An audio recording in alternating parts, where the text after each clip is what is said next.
Roy Mercer grabbed his own daughter by the wrist and dragged her up onto the auction platform like she was a mule he'd grown tired of feeding. He didn't look at her face. He looked at the crowd, at the miners with their dirty coin pouches, at the cattlemen leaning against the post rails with their thumbs hooked into their belts, calculating.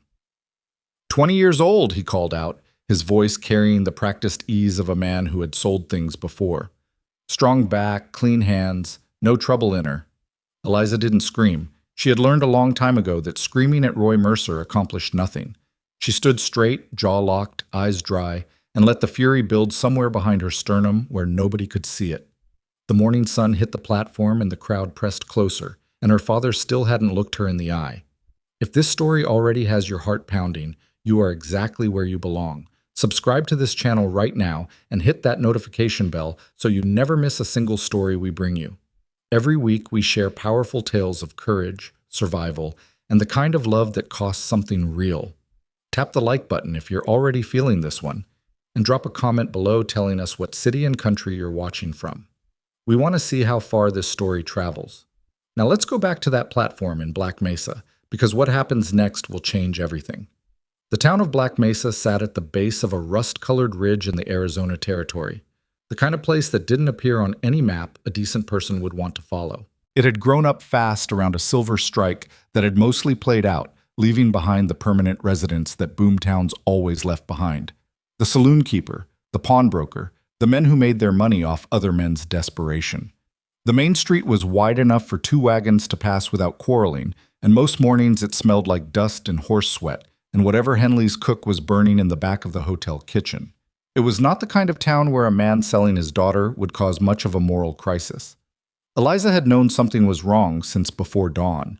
She'd woken to the sound of her father moving through their rented room with unusual purpose, the kind of deliberate quiet that meant he was trying not to be heard, which always meant she should be listening harder.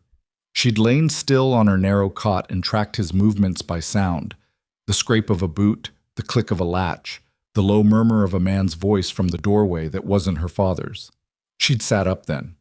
Roy was standing at the door in his shirt and suspenders, nodding at something the other man said. He was shorter than the stranger by half a head, and he had the look he always got when he was agreeing to something he hadn't fully thought through.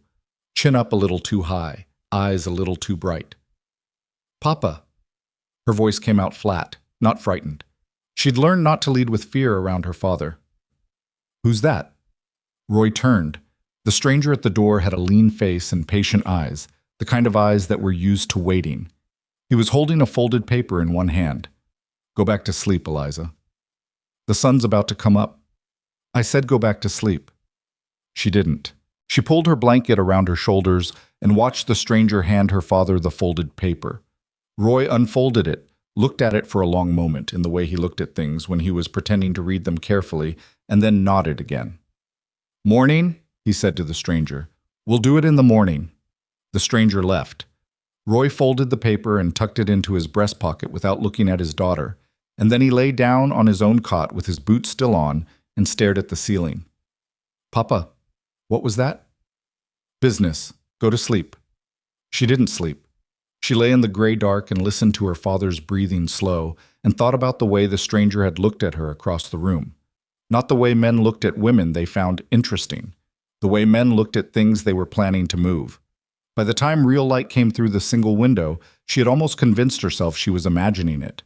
Then Roy stood up, buckled his belt, and said, "Get your good dress on." "I don't have a good dress. You sold it in Tucson." He didn't argue that. "Then put on whatever's clean. We're going out." "Where?" He picked up his hat from the floor and set it on his head and walked to the door. "Just do what I'm telling you, Eliza. For once in your life, just do what I'm telling you." She did. Not because she trusted him, because she had learned over 20 years of being Roy Mercer's daughter that finding out what was happening was always better than not finding out.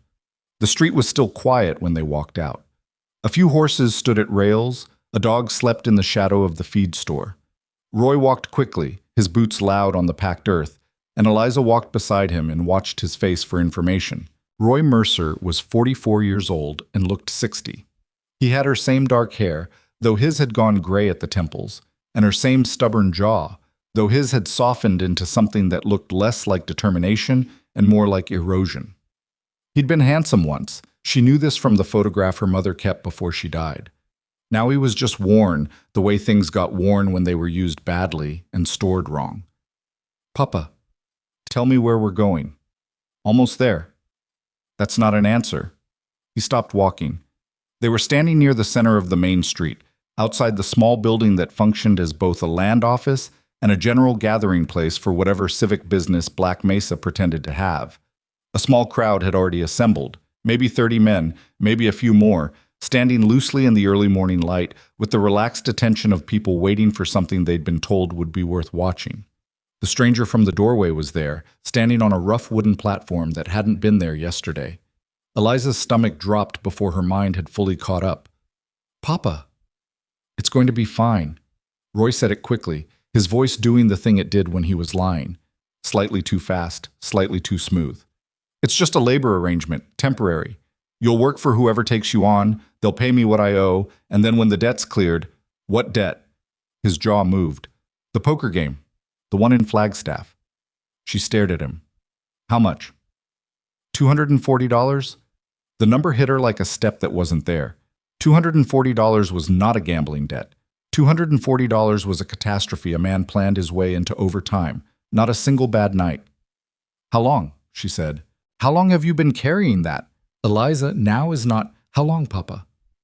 8 months. He said it quietly. I've been trying to find another way. I have. I've tried everything. You sold my dress in Tucson. That was for— You sold Mama's watch. Eliza, you sold it.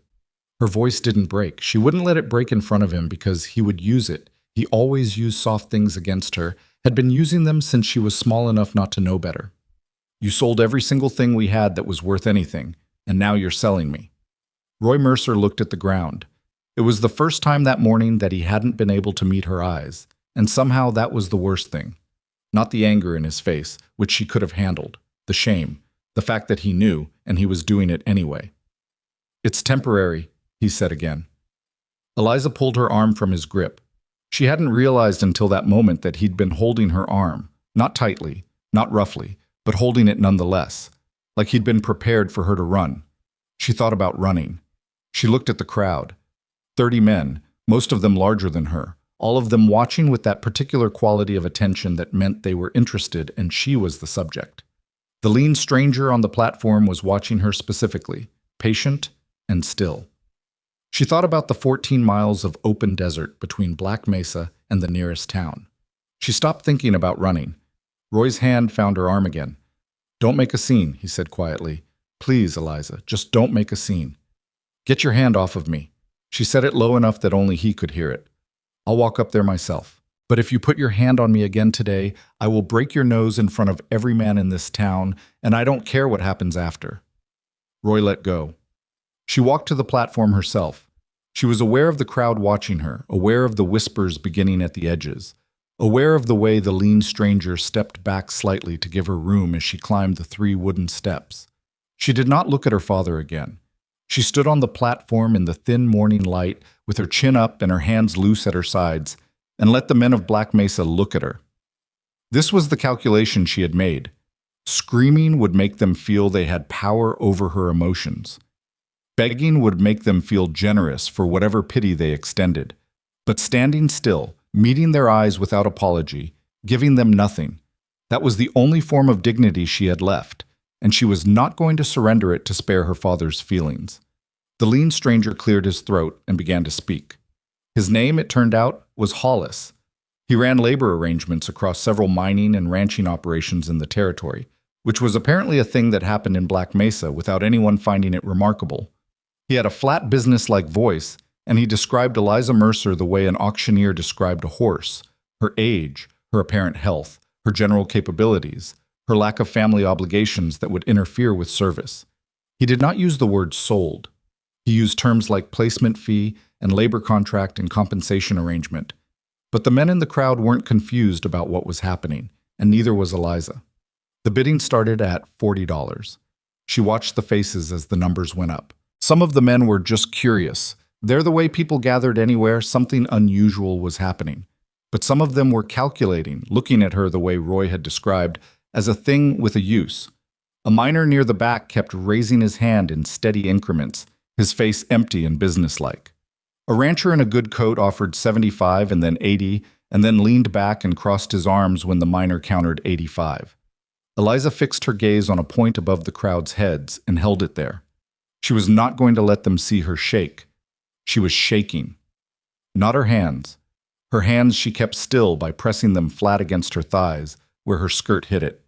But her chest, deep in the center of her chest, where her heart had relocated itself sometime in the last hour, was doing something she couldn't fully control. A fast, hard, arrhythmic thing that made her breathing shallow. 20 years. 20 years of cooking Roy's meals and packing Roy's bags and lying awake at night listening for the sound of his boots on the stairs, calculating whether he was drunk and what kind. 20 years of moving from town to town, selling things, losing things, rebuilding from nothing in rooms that smelled like other people's lives. 20 years of telling herself that when she was old enough, when she had enough saved, when she could just get 1 year without a catastrophe. The miner bid $100. The rancher in the good coat looked at Eliza one more time, slow and considering, and then shook his head slightly and stepped back. $100. For 20 years of Roy Mercer's daughter's life. Hollis was about to speak. Eliza could see him drawing breath to close the thing, and the miner was already moving forward slightly, already thinking about where he was going to put the woman he'd just purchased. And Eliza was thinking about what she would do, what her actual options were, whether she could get out of a mining camp once she was in one. 200. The voice came from the back of the crowd, and it was not loud, but it had a quality that cut through noise the way a certain kind of cold cuts through cloth. Not forceful, just there, impossible to ignore. The crowd shifted. Eliza looked. The man was still on his horse. He hadn't dismounted, hadn't pushed through the crowd, hadn't done anything to announce himself except speak at the right moment in the right tone. He was sitting easy in the saddle the way men who'd spent most of their lives on horseback sat. Not performing relaxation, actually relaxed, which was a different thing entirely. He was maybe 30, maybe a few years more, with a face that had been weathered without being hardened. Dark coat, plain hat, a horse that was clearly well kept even if the rider wasn't showy about it. The miner turned around. 200? 200, the rider said, without apparent interest in the miner's reaction. Hollis recovered quickly. We have 200, do I hear? 210, said the miner. 250, said the rider. No pause. No calculation. The number landed like he'd already decided before the miner spoke, like he was just moving the counter to wherever the other man put his. The miner's jaw tightened. He was not a man accustomed to being outmaneuvered by someone who hadn't even gotten off his horse. 300, the miner said. The rider looked at him for the first time. A long, flat look that wasn't aggressive but wasn't friendly either. The look of a man making an honest assessment of something he found mildly interesting. 500, the rider said. The silence that followed was not a normal silence. It was the kind of silence that happened when something shifted in a room and everyone present felt it at the same moment. The miner stood very still. Hollis stood with his mouth slightly open. Roy Mercer, somewhere at the back of Eliza's awareness, made a sound that might have been surprise or might have been something uglier. No one in Black Mesa spent $500 on a labor arrangement. $500 was what a ranch sold for. $500 was what a good man made in 2 years of honest work. Hollis looked at the rider. Sir, I need to see. The rider reached into his coat, produced a leather billfold, and held it up. Even from the platform, Eliza could see the thickness of it.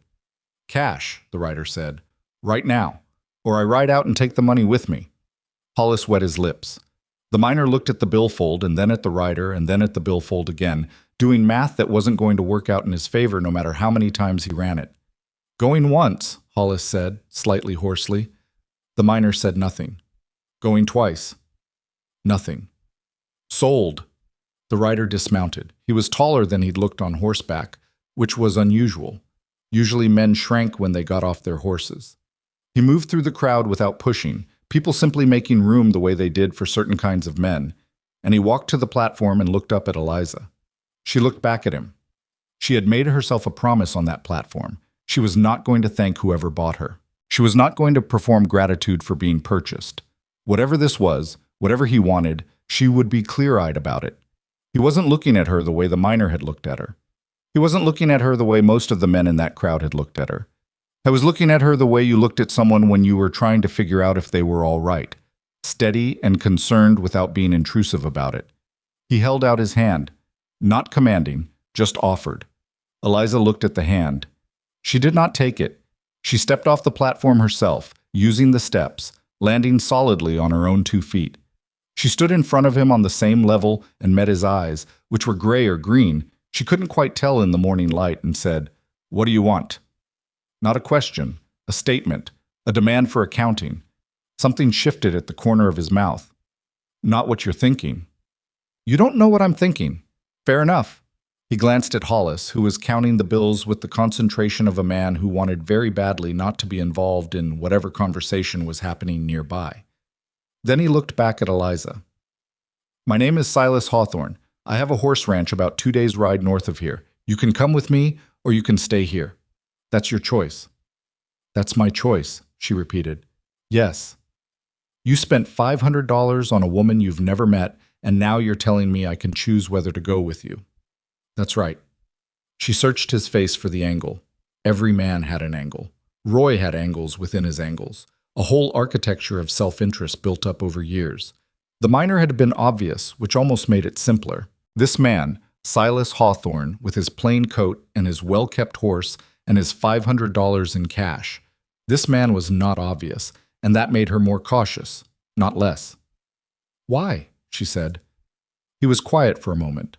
Around them the crowd was beginning to disperse, the entertainment over, men drifting back to whatever they'd had going before the morning's interruption. Hollis finished counting and moved away. Somewhere behind her, Roy Mercer was very carefully not existing in her field of vision. "I'll tell you," Silas said, "but not here, not in front of all of them." "Why not here?" "Because it's a private reason, and you deserve to hear it private." She stayed him another moment. Then she looked briefly over her shoulder at her father. Roy was standing 20 feet away with his hands in his pockets, watching her with an expression she couldn't quite name. Not relief, not quite guilt.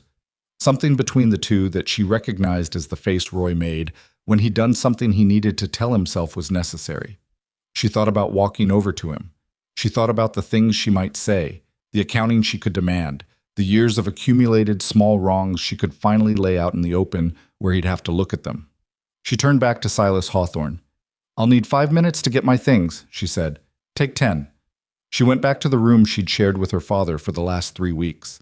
She moved through it quickly, not because she was afraid he'd stop her, but because she didn't want to spend any more time in it than she had to.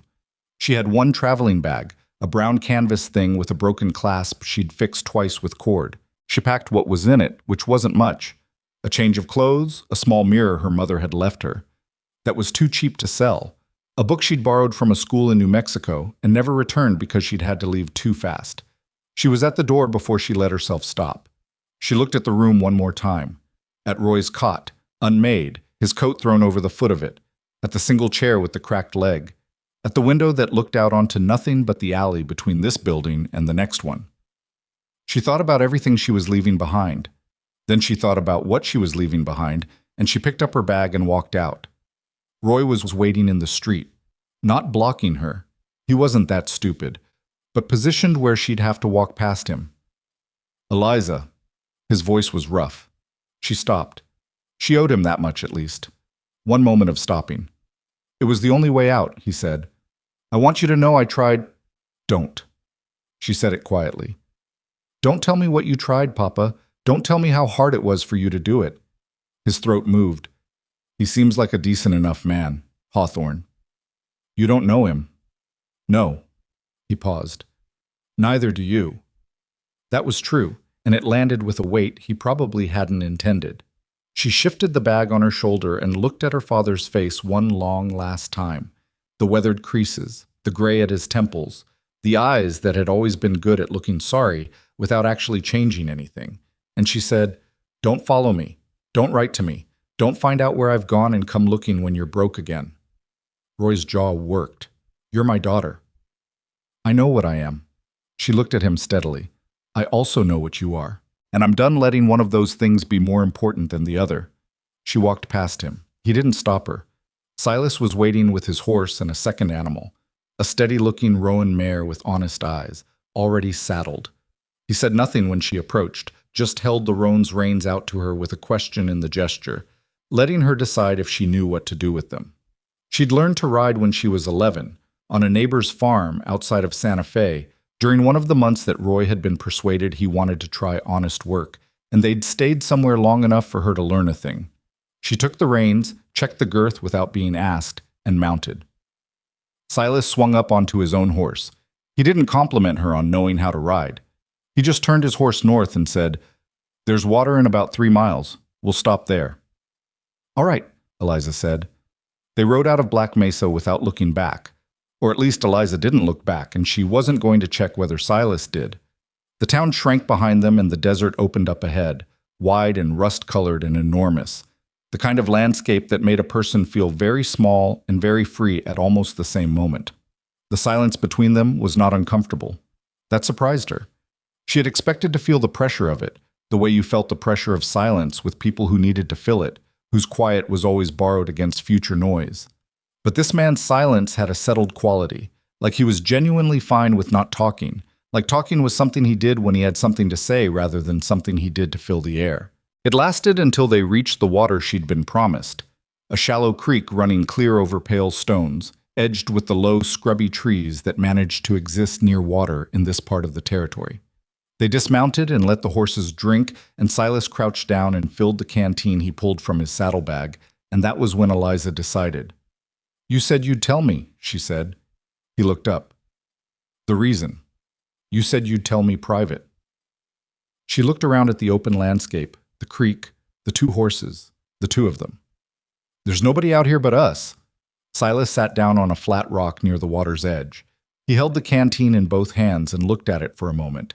And for the first time since she'd seen him at the back of that crowd, he looked like something that cost him something. "I had a sister," he said. "Her name was Clara." Eliza waited. "She was 17. I was 22. Our father had died the winter before, and I was working a cattle drive up north, trying to get enough together to keep us both through another season." He paused. "I was gone 4 months. When I got back, Clara was gone." "Gone how?" Silas looked up from the canteen. "Same way as what happened to you this morning. Except I didn't get there in time. I got back to our town and found out she'd been sold a month before I came home, and by the time I traced where she'd gone..." He stopped. "She was sick. It was too late." The creek moved past them, without any particular care for the weight of what he'd just said. Eliza looked at the water.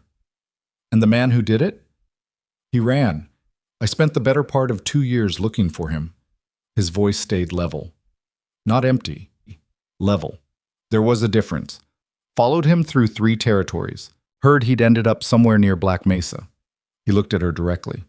"I went to Black Mesa looking for the man who sold my sister."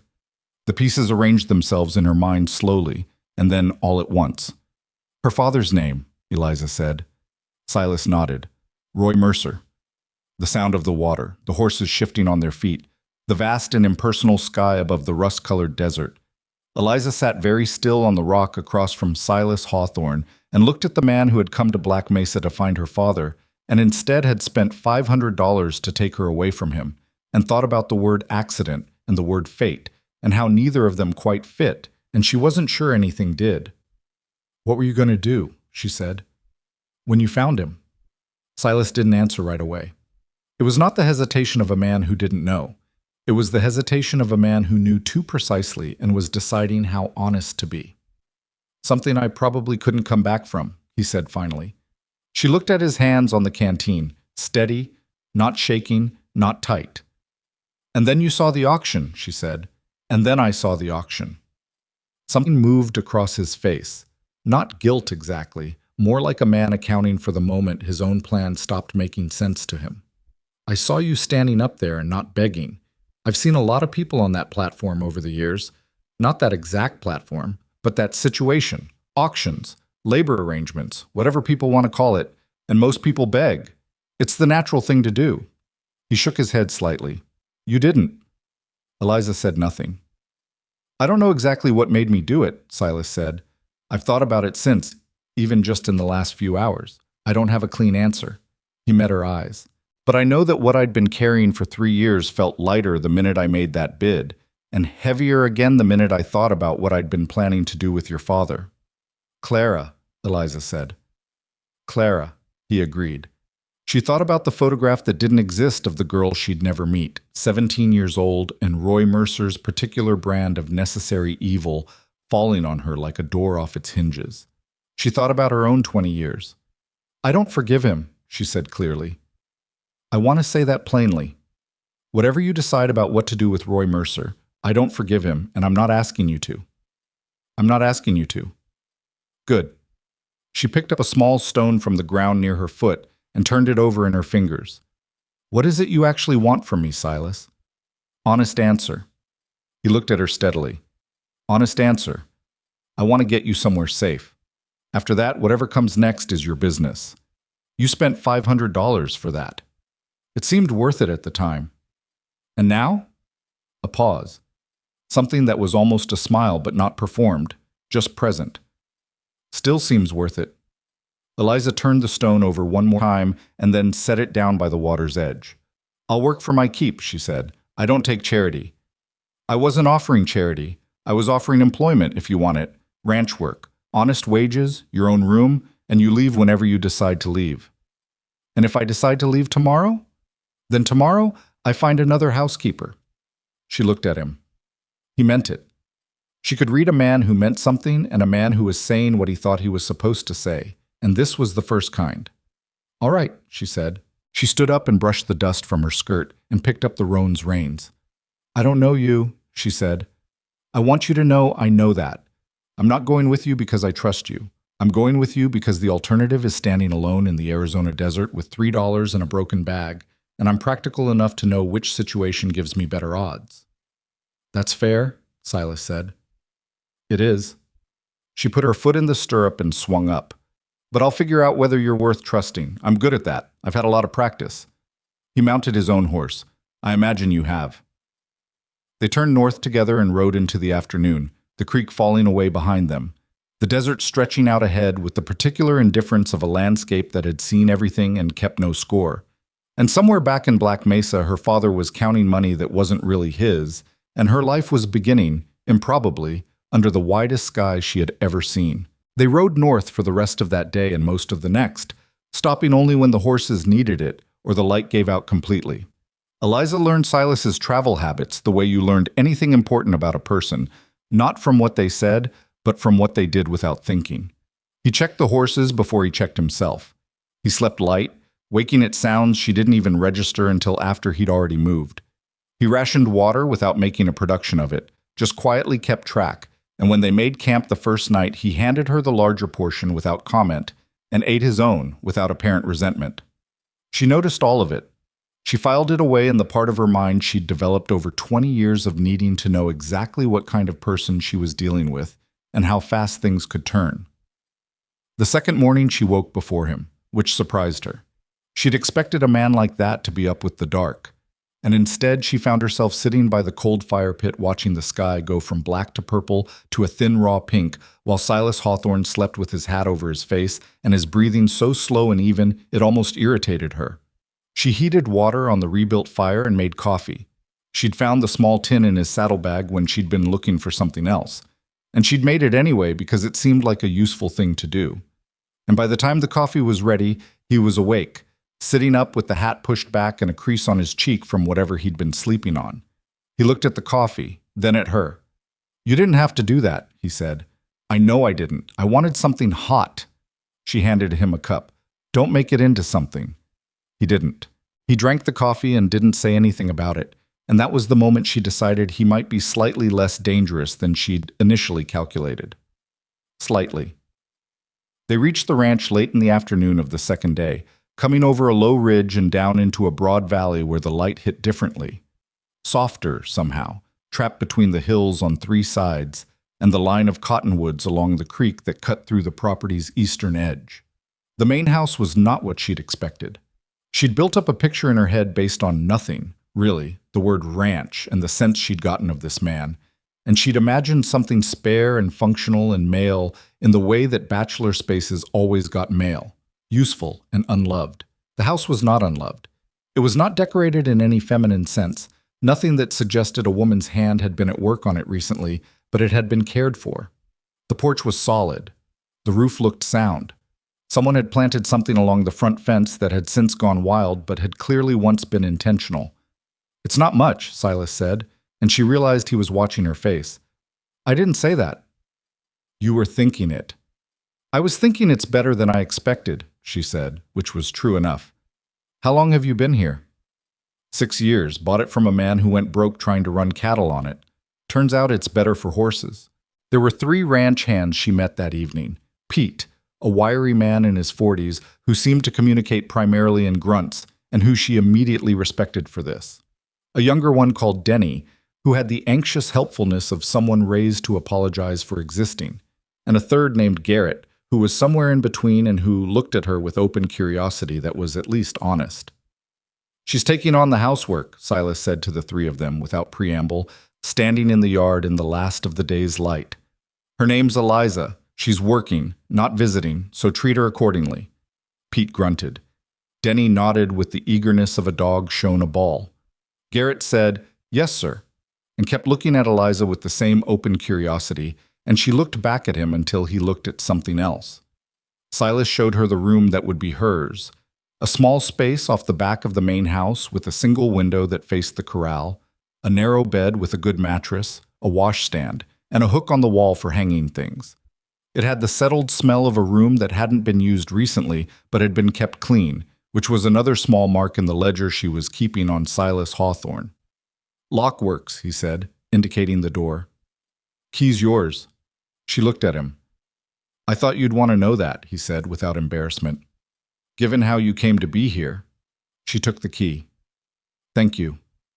She waited for him to say something about how she didn't need to worry, how he was a decent man, how she could trust him. The reassurances that men gave when they wanted you to stop thinking about whether you could trust them. He didn't say any of it. He just nodded and left her to settle in, and she stood in the small room with the key in her hand and tried to figure out what to do with a man who behaved exactly as well as he said he would. The first week was the hardest, not because anything went wrong, but because she was waiting for something to go wrong. She had spent 20 years waiting for the next disaster, and the absence of one created its own particular tension, like holding your breath so long you forgot what exhaling felt like. She cooked and cleaned and did the accounting for the household supplies, which Silas had apparently been doing in a small battered ledger in a handwriting that suggested a man who'd taught himself and had his own logic for it. Not wrong, exactly, just personal. "Your figures are right," she told him at the end of the first week, setting the ledger on the kitchen table where he was drinking coffee after supper. "But you're missing 3 months of feed costs here. They don't disappear just because you didn't write them down." He looked at the ledger. "I know they don't disappear." "Then why didn't you write them down?" A pause. "I was on the road a lot last fall." "Being on the road doesn't change what you spent." He looked at her, and there was something in his face that wasn't irritation and wasn't amusement but was somewhere between them. The look of a man unaccustomed to being spoken to directly about his own oversights and not entirely sure how to react. "You're right," he said. "Can you fix it?" "I already did." She tapped the page. "I found the receipts in that box on the shelf. You should keep them in order by date, not just loose." He looked at the receipts, which she had organized into a small, neat stack and clipped with a piece of cord. "All right, and you're undercharging for the horses. 2 of the 3 animals you sold last season, based on what I can see in the correspondence there, went for 20% below what they were worth." He was quiet. "I looked at the letters," she said. "I hope that's all right. I needed the context to make the numbers make sense." "It's all right." He picked up his coffee. "I don't like the negotiating part." "Why not?" "I know what the horses are worth. The other person knows what the horses are worth. The whole thing where we pretend neither of us knows and argue about it in the middle." He shook his head. "Seems like a waste of everyone's time." She sat down across from him without being invited because she was tired and it was her kitchen too now, functionally speaking. "It's not pretending. It's information management. You know what they're worth. They know what they want to pay. The negotiation is finding where those 2 things can meet without either party feeling robbed." He looked at her over the coffee cup. You sound like you've sold things. I've watched my father sell things my whole life, and I watched what happened when he was bad at it. She looked at the table. I learned what not to do. That was the closest she'd come in a week to mentioning Roy Mercer, and she felt Silas register it the way you registered a change in pressure. Not dramatically, just a slight adjustment. He didn't press on it, didn't ask the obvious questions, just let it sit in the air between them until it settled into the floor and stopped being a thing requiring acknowledgement. Show me, he said. She looked up. What? The negotiating. Show me what you mean. So she did. She pulled the most recent letter of inquiry, a rancher up near Prescott, asking about one of Silas's trained quarter horses, and she walked him through it, what the man was actually saying beneath what he'd written, where his language signaled how badly he wanted the animal, which parts of his phrasing were performance and which were genuine constraint. Silas listened in a way most people didn't, fully, without already formulating his response, which was rarer than it should have been. When she finished, he was quiet for a moment. Then he said, "Write the response, the way you'd write it." "That's your correspondence." "I know it is. Write it anyway. I'll read it first." She wrote it. He read it, made one change, a sentence she'd left out about the horse's particular training in rough terrain, something she hadn't known to include. And then he folded it and addressed the envelope. "You're not going to tell me I overstepped," she said. "Why would I?" "Most men would." He considered this. "Most men aren't making 20% under asking." He tucked the letter into his coat to be posted. "You know things I don't. That seems like a good situation to me, not a problem."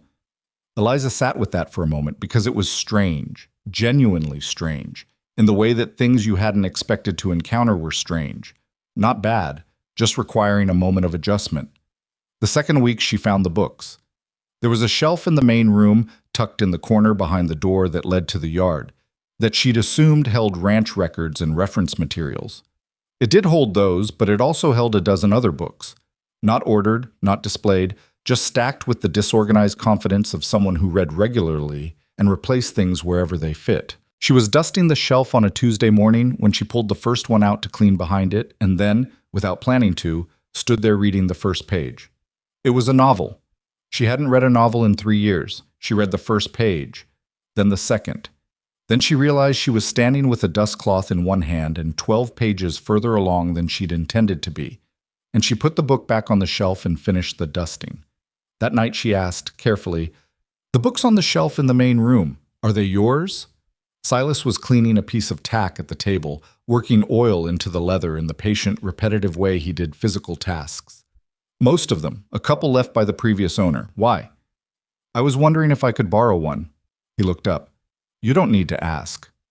"I didn't know that." "You do now." He looked back at the leather. "Which one?" She told him. He nodded and said nothing else about it, and that night she lay in her narrow bed with the window open to the smell of horses and desert air, and she read 40 pages and fell asleep with the book on her chest, and didn't think once about Roy Mercer. This was significant. This was, in fact, the first night in 20 years she'd fallen asleep without thinking about Roy Mercer, and she wouldn't realize that until the next morning, and when she did, she sat on the edge of the bed for a long moment, just breathing. The trouble with Garrett started at the end of the second week. It wasn't serious trouble, not the kind she'd feared in the first days, but it was trouble nonetheless. Garrett was curious about her in a way that had shifted from honest to something else, a particular quality of attention, too present, showing up just slightly too often in whatever part of the property she happened to be working in. He hadn't done anything. He hadn't said anything that was technically wrong. But she'd been reading men her whole life, and she knew the difference between someone who was being friendly and someone who was studying the distance between the fence and where you were standing. She decided to handle it herself before it became something that needed handling differently. She found him at the water trough one afternoon when Pete and Denny were on the far pasture, and Silas had ridden out to check the north fence line.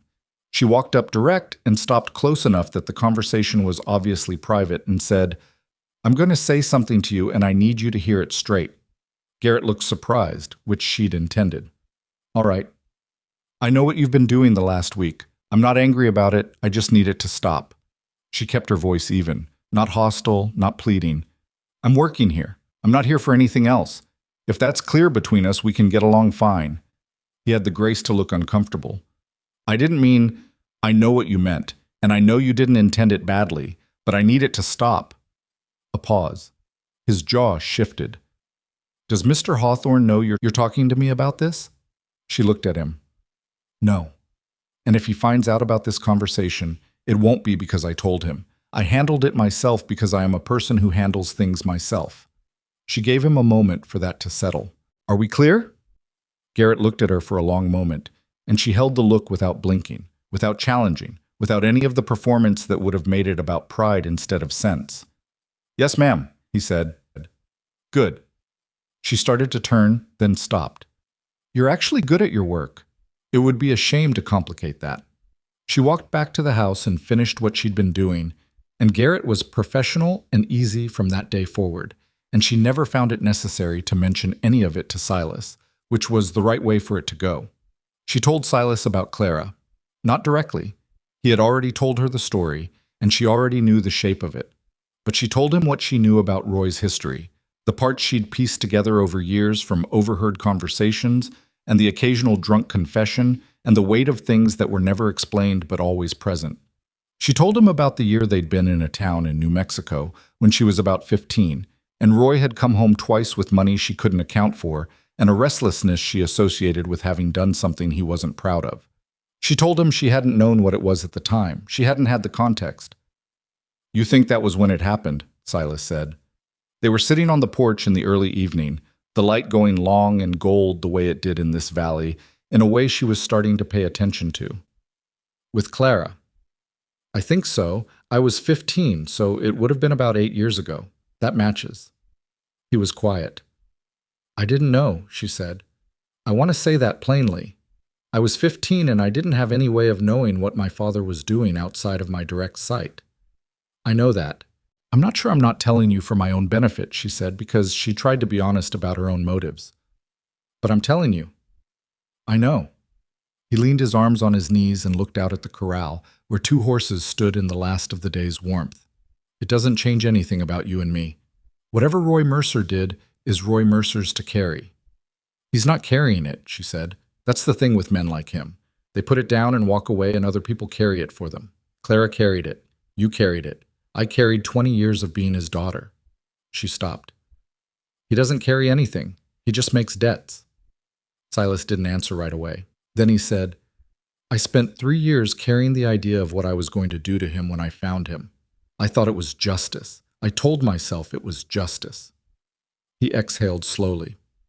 Standing in that crowd and watching you get up on that platform and watching what he was willing to do to his own child to clear a poker debt. I think that was the first time I actually saw him clearly, instead of through everything I'd built up around him. And what did you see? A small man. He said it simply, without heat. Just a very small man who makes very large problems for everyone near him. Eliza looked at the horses in the corral. That's exactly what he is. The revenge I had planned, Silas continued, and she could hear the effort in it, the way he was making himself say the thing instead of leaving it in the comfortable vague. It would have made me feel something for maybe 5 minutes, and then I'd have had to live with what I'd done to feel it. And Clara would have been just as gone. She looked at him. I'm not saying I've forgiven him, he said quickly. Good, because that would be insane. Something broke loose in his expression. Not a laugh exactly, but the cousin of one. A sudden loosening of something that had been held. Yeah, he said, it would. They sat on the porch until the light ran out and the first stars appeared over the eastern ridge, and neither of them talked about forgiveness again, because neither of them was there yet, and they were both practical enough not to pretend otherwise. The month turned and Eliza found her rhythm. It came gradually, which was the right way for rhythms to come, not suddenly, but through accumulation, the way knowing where things were in a kitchen moved from conscious thought to instinct, the way the horses' names settled into her head, not as facts she'd memorized, but as things she simply knew. The bay with the nervous energy was Captain. The quiet roan she'd ridden from Black Mesa was May, and May came to the fence when she heard Eliza's voice in a way that was not trained but personal, the way animals chose their people. She started learning to handle the horses properly, beyond just riding. Silas taught her without being asked, Or rather, she asked enough questions while he was working with them that he eventually said, "Just come over here and I'll show you." And that became a thing that happened most evenings, a half hour in the corral while the light was still good. He taught her what he knew, which was considerable and specific, not general horse care from a book, but the particular knowledge of a man who had spent years paying attention to how individual animals communicated what they needed. "He's not scared of you," Silas said one evening, watching her work with a young gelding that had been skittish since arriving. "He just doesn't know you yet. There's a difference." "How do you tell them apart?" "Scared horse protects itself. Wary horse watches you." He came to the fence rail and leaned on it. "That one's watching. He's trying to figure out if you're worth knowing." "What's the answer?" Silas looked at her. "Ask him in another month. He'll have decided by then." She started studying in her evenings. She hadn't told Silas about the teaching, the dream of it, the thing she'd carried so long it had worn smooth in her mind like a river stone. But she'd asked him carefully if he had any books on mathematics or language instruction, and he'd said he didn't, but that he'd had Pete pick up a few things next time he went to town for supplies. 2 weeks later, there was a small stack of new books on the shelf that hadn't been there before, and he didn't mention them or make any ceremony of their presence, and she picked them up without mentioning them either, and that was that. It was Denny who finally said something. She'd been studying at the kitchen table one afternoon, working through a primer on grammar instruction she'd found in the stack, when Denny came in for water and stopped when he saw the books. "Are you a teacher?" he asked. "Not yet," she said. "Were you training to be one?" She thought about the schools she'd attended in pieces, the education assembled from scraps across 12 states and territories because Roy couldn't stay anywhere. "I'm training to be one now." Denny absorbed this with the open-faced simplicity that she found, she admitted to herself, genuinely charming in him. "Huh," he said. "We don't have a school out here. Pete can't read, did you know that?" "He never said so out loud, but I figured it out." She looked up from the primer. "How did you figure it out?" "He always asks me to read the supply list for him, says his eyes are bad. But I've seen him in bright light without his glasses and he's fine." She considered this. "Has he ever asked anyone to help him with it?" "Lord, no. Pete would rather eat dirt." She thought about it for the rest of the afternoon, and then that evening she found Pete in the barn working methodically through a piece of equipment that didn't need working through, which was Pete's version of avoiding company, and she sat down on a hay bale nearby and said, "I'm practicing some teaching work. I could use somebody to practice on." Pete didn't look up. "What kind of teaching work?" "Reading, just basic reading instruction." A long silence. Pete applied himself to the equipment. "I'm not saying you need it," she said carefully. "I'm saying I need the practice and you'd be doing me a favor." Another silence. Then Pete said, gruffly, without looking up, "I don't have a lot of extra time. 20 minutes in the evenings, whenever you have it." He worked on the equipment for another minute. Then he set it down. "You tell anyone about this, I'll deny it and I'll be convincing." "I won't tell anyone." He picked the equipment back up. 20 minutes then, not tonight." "Not tonight," she agreed and left him to it, and walked back to the house in the evening dark, feeling something in her chest that she didn't have a precise word for, but that was warm and forward-looking and had not been there 3 weeks ago. Silas saw her face when she came back inside. "Good news?" he said. "Possibly." She went to the stove to check the supper. "We'll see." She was aware of him watching her. Not the way Garrett had watched her. Nothing like that. Just the attention of someone who was trying to know a person and using the honest method of paying attention. It made her aware of herself in a way she wasn't accustomed to, not uncomfortable exactly, but present, like the difference between being in a room alone and being in a room with someone who was genuinely interested in what you were going to do next. She had been careful about that awareness. She had filed it away in the back section of her accounting, the section she kept for things that required more information before any conclusions could be drawn. The information kept coming. Silas was not a patient man about most things. She had figured this out despite the surface calm. He had a tight quality around disagreements, a jaw that set when things didn't run straight. He was not naturally inclined to let things take their time, and she could see the effort it took him sometimes to wait, to let the horses work through their nerves instead of pushing the pace, to let the letters from buyers sit unanswered for a day rather than firing back with whatever his first reaction had been. But he was working on it. That was the thing she kept noticing. He was working on the parts of himself that didn't serve him, and he wasn't making a performance of the work, and that was harder than it sounded. She asked him one morning when he came in from the corral, frustrated from a horse that had undone 3 weeks of progress in a single session. "What do you do with it when it doesn't go the way it's supposed to?" He poured water and drank it and set the cup down. "With what?"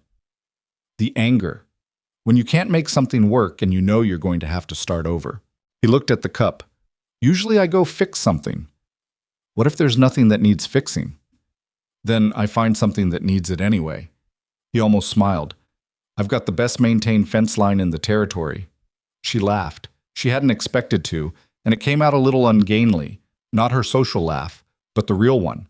And she saw him notice it in the same way she'd been noticing things about him, cataloging it, she thought, both of them cataloging each other like people compiling evidence for a conclusion they weren't ready to name. The letter from Roy came on a Tuesday in the 5th week. She knew it was from him before she opened it. She recognized the handwriting on the envelope, the slightly too large letters of a man who'd learned to write late and never got entirely comfortable with the mechanics of it. She stood in the yard holding it for a long moment before she went inside and sat at the kitchen table and opened it. It was short. Roy Mercer was not a man given to long letters.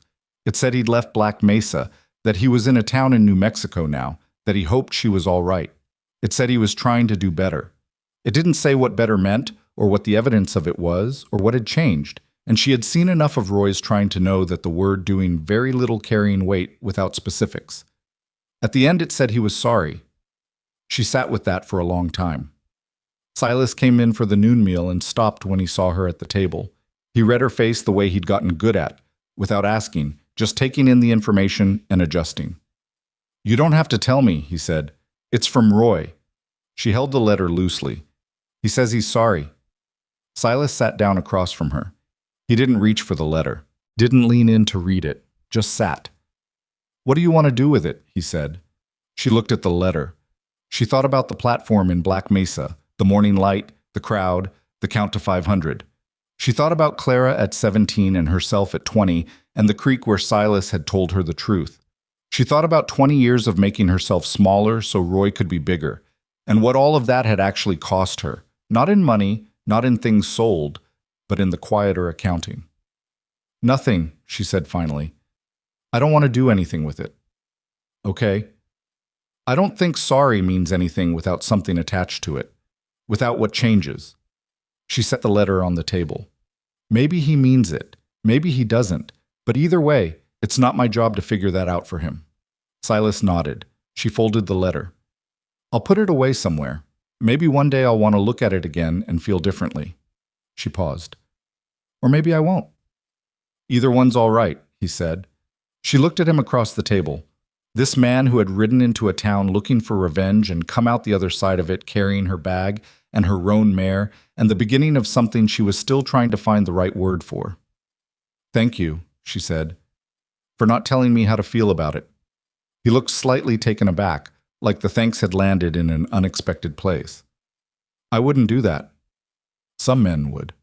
"Some men," he said, "don't know that it's not their job." She held his gaze for a moment that stretched slightly longer than the situation required, and then she put the letter in her pocket and stood up and went to start the noon meal. And the kitchen filled with the sound of ordinary things, and outside the horses moved in the corral. And somewhere on the north fence line, Pete was probably doing something with his hands that had nothing to do with reading.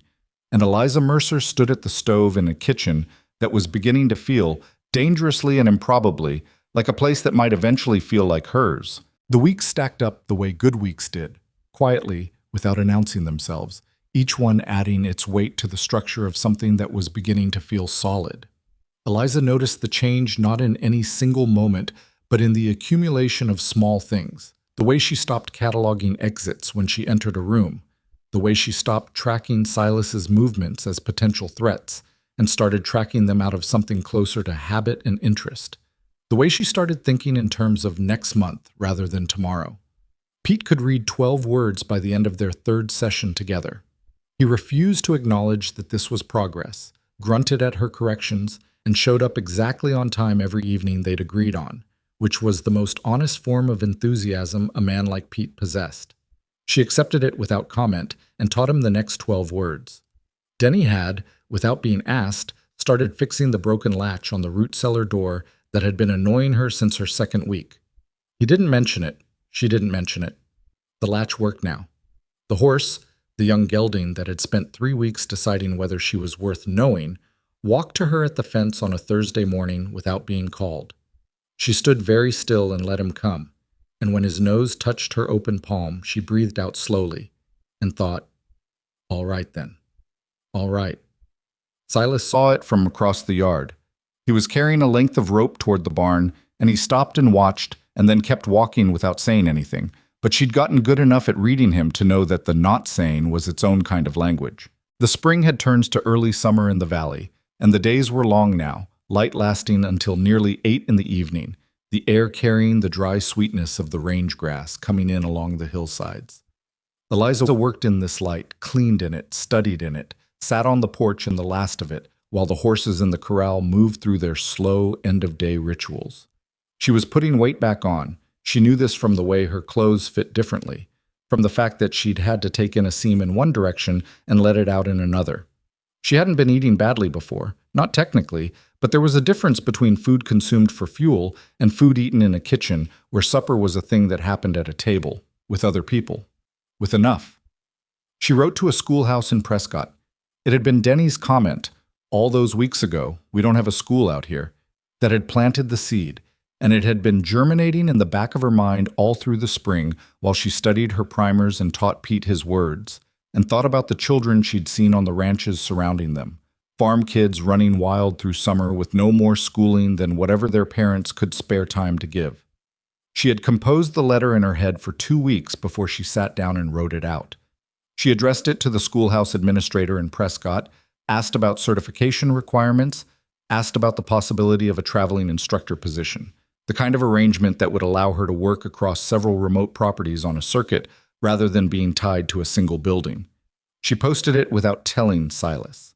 She hadn't decided yet what she was doing. She hadn't decided if she was planning to stay. She told herself this was practical. You didn't plan a departure before you'd gathered information, and you didn't gather information without someone interpreting it as a plan. But she was honest enough with herself most of the time to know that wasn't the whole truth.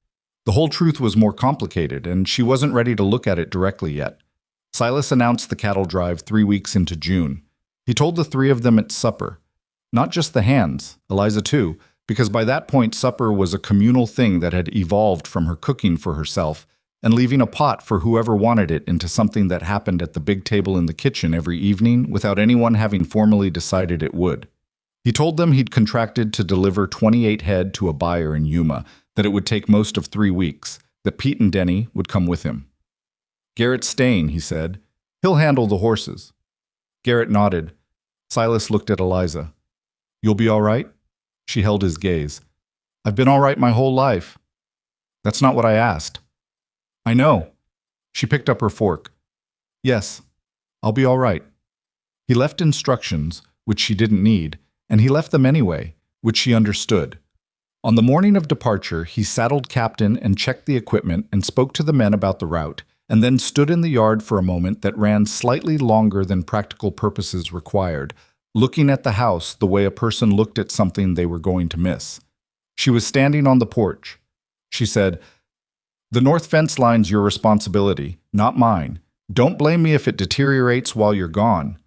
Something shifted in his face, that almost smile, the cousin of a laugh. "I'll take my chances." "Safe travel, Silas." He tipped his hat and rode out, and Eliza stood on the porch until the dust settled and then went inside and felt the shape of the house around her. The quiet of it, the solidity, the particular way a space felt when you were the person responsible for it. She did not feel abandoned. She felt in charge, which was different. The first week without him was productive. She deep cleaned the parts of the house that got neglected during regular maintenance, reorganized the supply storage in a way that made better sense, finished her response primer, and had Pete reading short sentences by Thursday. He read them with the labored care of a man performing surgery, each word handled separately and set down carefully before moving to the next. But he read them, and when he finished the 3rd sentence of the practice passage, a simple thing about a horse crossing a creek, He looked up from the page with an expression she suspected he would deny if asked about it later. "That's a sentence," she said simply. "I know it's a sentence. You read it. I know I read it." He put the paper down. "We're done for tonight." "We are," she said, and kept her voice neutral, and let him walk out of the kitchen with what was left of his dignity, and sat alone with the lamp and felt something she could only call uncomplicated happiness, which was an emotion she had not been on speaking terms with for a very long time. The response came from Prescott on a Wednesday in the second week of Silas's absence. The schoolhouse administrator, a woman named Margaret Ellery, had written back promptly and at length. Certification was possible through a series of competency examinations that could be administered by any qualified examiner in the territory. A traveling instructor arrangement was not only possible but actively needed. There were 7 remote ranching communities within a 40-mile radius of the Hawthorne property that had no regular access to schooling. Mrs. Ellery asked Eliza to write back with details of her educational background and her proposed teaching areas, and said the territory's school board had been looking for someone willing to take on exactly this kind of circuit work for 3 years without success. Eliza read the letter twice. Then she folded it and put it in the drawer with Roy's letter, because apparently that drawer was becoming the place she kept things she needed to sit with before she knew what to do with them. The storm arrived on the last Thursday of the second week, came in from the northwest in the late afternoon with the seriousness of summer storms in this part of the territory. Not the kind of clouds you watched and assessed, but the kind you looked at once and immediately started moving things inside. Garrett appeared in the yard saying the same thing with his body language, already pulling covers over the equipment and moving the horses that were in the open pasture to the covered corral. Eliza had supper going, and the house shuttered down by the time the first real rain hit, and it hit with conviction, the full weight of a storm that had been building over a lot of empty desert before it found something to land on. She stood in the kitchen and listened to the roof handle it, and felt distantly the anxious monitoring instinct of a woman who had spent her life in places where a bad roof meant catastrophe. And then she reminded herself that the roof of this particular house was sound.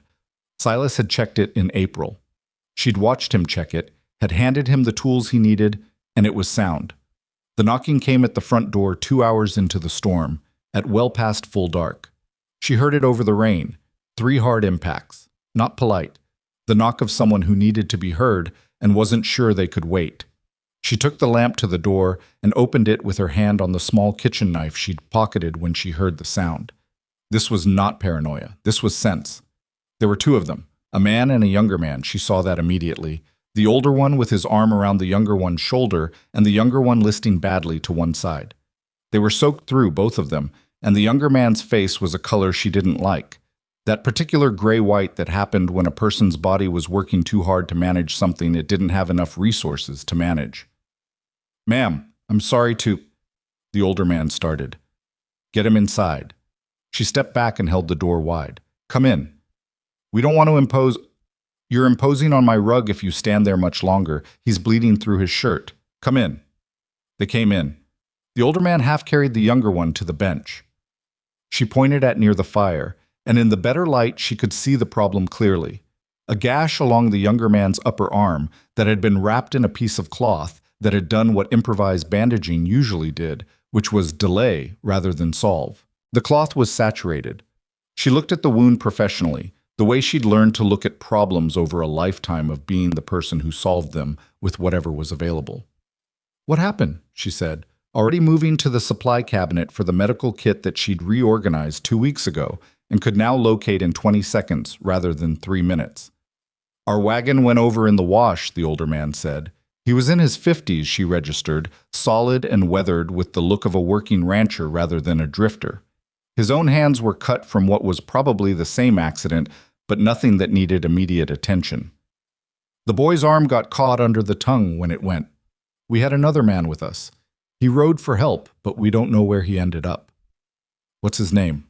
She was already cleaning the wound, which made the younger man flinch hard, but to his credit, he didn't make a sound. "This is my son, Will. I'm Frank Alderman. We're out of the Alderman place, north of here, about 8 miles. She'd heard the name. Silas had mentioned the Aldermans as neighbors the way you mention people you trusted at a basic level. Not close, just known and reliable. "The cut needs closing. It's deep." She looked at the young man, Will, who was maybe 19 and trying very hard not to show how bad this hurt. I'm going to have to stitch this. It will be unpleasant. How unpleasant? Will said, with the specific tone of a person who wanted a real answer, not reassurance. She appreciated that. Unpleasant enough to want something to bite on, but it'll be done in 20 minutes and then the worst part's over. All right, he said. Frank Alderman made a sound that might have been gratitude or might have been a man regaining his composure after a long and frightening couple of hours. He looked around the kitchen and then at Eliza working steadily with the thread and needle she'd found in the medical kit and said, "Is Mr. Hawthorne here, ma'am?" "He's on a cattle drive. He'll be back in about a week." A pause. "You're managing the property alone?" "Garrett's in the barn, and I'm managing the property, yes." She didn't look up from the stitching. "Hold still, Will. I mean it." Will held still. He was shaking slightly, but holding still, which was the right priority. She stitched the arm with more competence than she'd had any formal training to explain. She'd learned wound care the same way she'd learned most things, out of necessity, from whatever sources were available. A midwife in Santa Fe who'd been willing to talk. A medical text in the library of a town in Colorado where Roy had stayed long enough for her to read half of it. The practical, unglamorous education of a woman who'd always been the one people came to when something went wrong, and there was no one more qualified available. The stitching took 15 minutes. Will fainted partway through and she let him because unconscious was easier to work with than conscious and in pain. Frank Alderman sat across the table and watched his son's face and held himself together with the determined stillness of a father who needed to be all right for someone else's benefit. "You're good at this," Frank said quietly. "I've had practice." "Where'd you train?" "Necessity." She tied off the last stitch and covered the arm with a clean dressing from the supply cabinet. "He'll need to keep this dry and changed every day. No heavy work for at least 2 weeks. And if it starts going red in a ring around the edge, you need a real doctor. Nearest doctor's in Prescott." "I know, so watch for the red ring." Frank Alderman looked at her. Not the speculative look she'd gotten used to from men who didn't know what category to put her in. A steadier look, the kind that had made some kind of assessment and landed somewhere respectful. "You're the woman Silas hired on," he said. "Eliza Mercer. He spoke well of you when we saw him at the supply run last month." She kept her expression neutral. "Did he?" "Said he didn't know how the house had run before." Frank said it simply, not like a compliment exactly, more like reporting something factual. "He meant it. Silas doesn't say things he doesn't mean. It's actually one of his more annoying qualities." Despite everything, she felt something loosen in her chest. She covered it by cleaning up the stitching materials. "You can stay the night, both of you. The storm's not going to let up before morning, and your son shouldn't be moved." "We don't want to—" "Mr. Alderman, your son is 20 minutes out of a bad shock, and there are 2 empty rooms in this house. Stop arguing about it." Frank Alderman stopped arguing about it. She made up the rooms and heated a proper meal and sat with them while they ate, mostly listening to Frank talk about the drive out and the wash that had turned from nothing to 4 feet of water in the time it took them to realize they were in trouble. Will woke up halfway through supper, groggy and pale, and ate most of a bowl of stew and said, "I'm sorry for the fuss, ma'am," in the tone of a young man raised to apologize, and she said, "You got stitched without screaming. Don't apologize." And he gave her a look of exhausted gratitude and went back to sleep at the table. Garrett had come in at some point during the storm's worst hour to make sure she'd heard the strangers arrive, and she'd told him what had happened and what she needed, and he'd gotten it without additional discussion and gone back to the barn.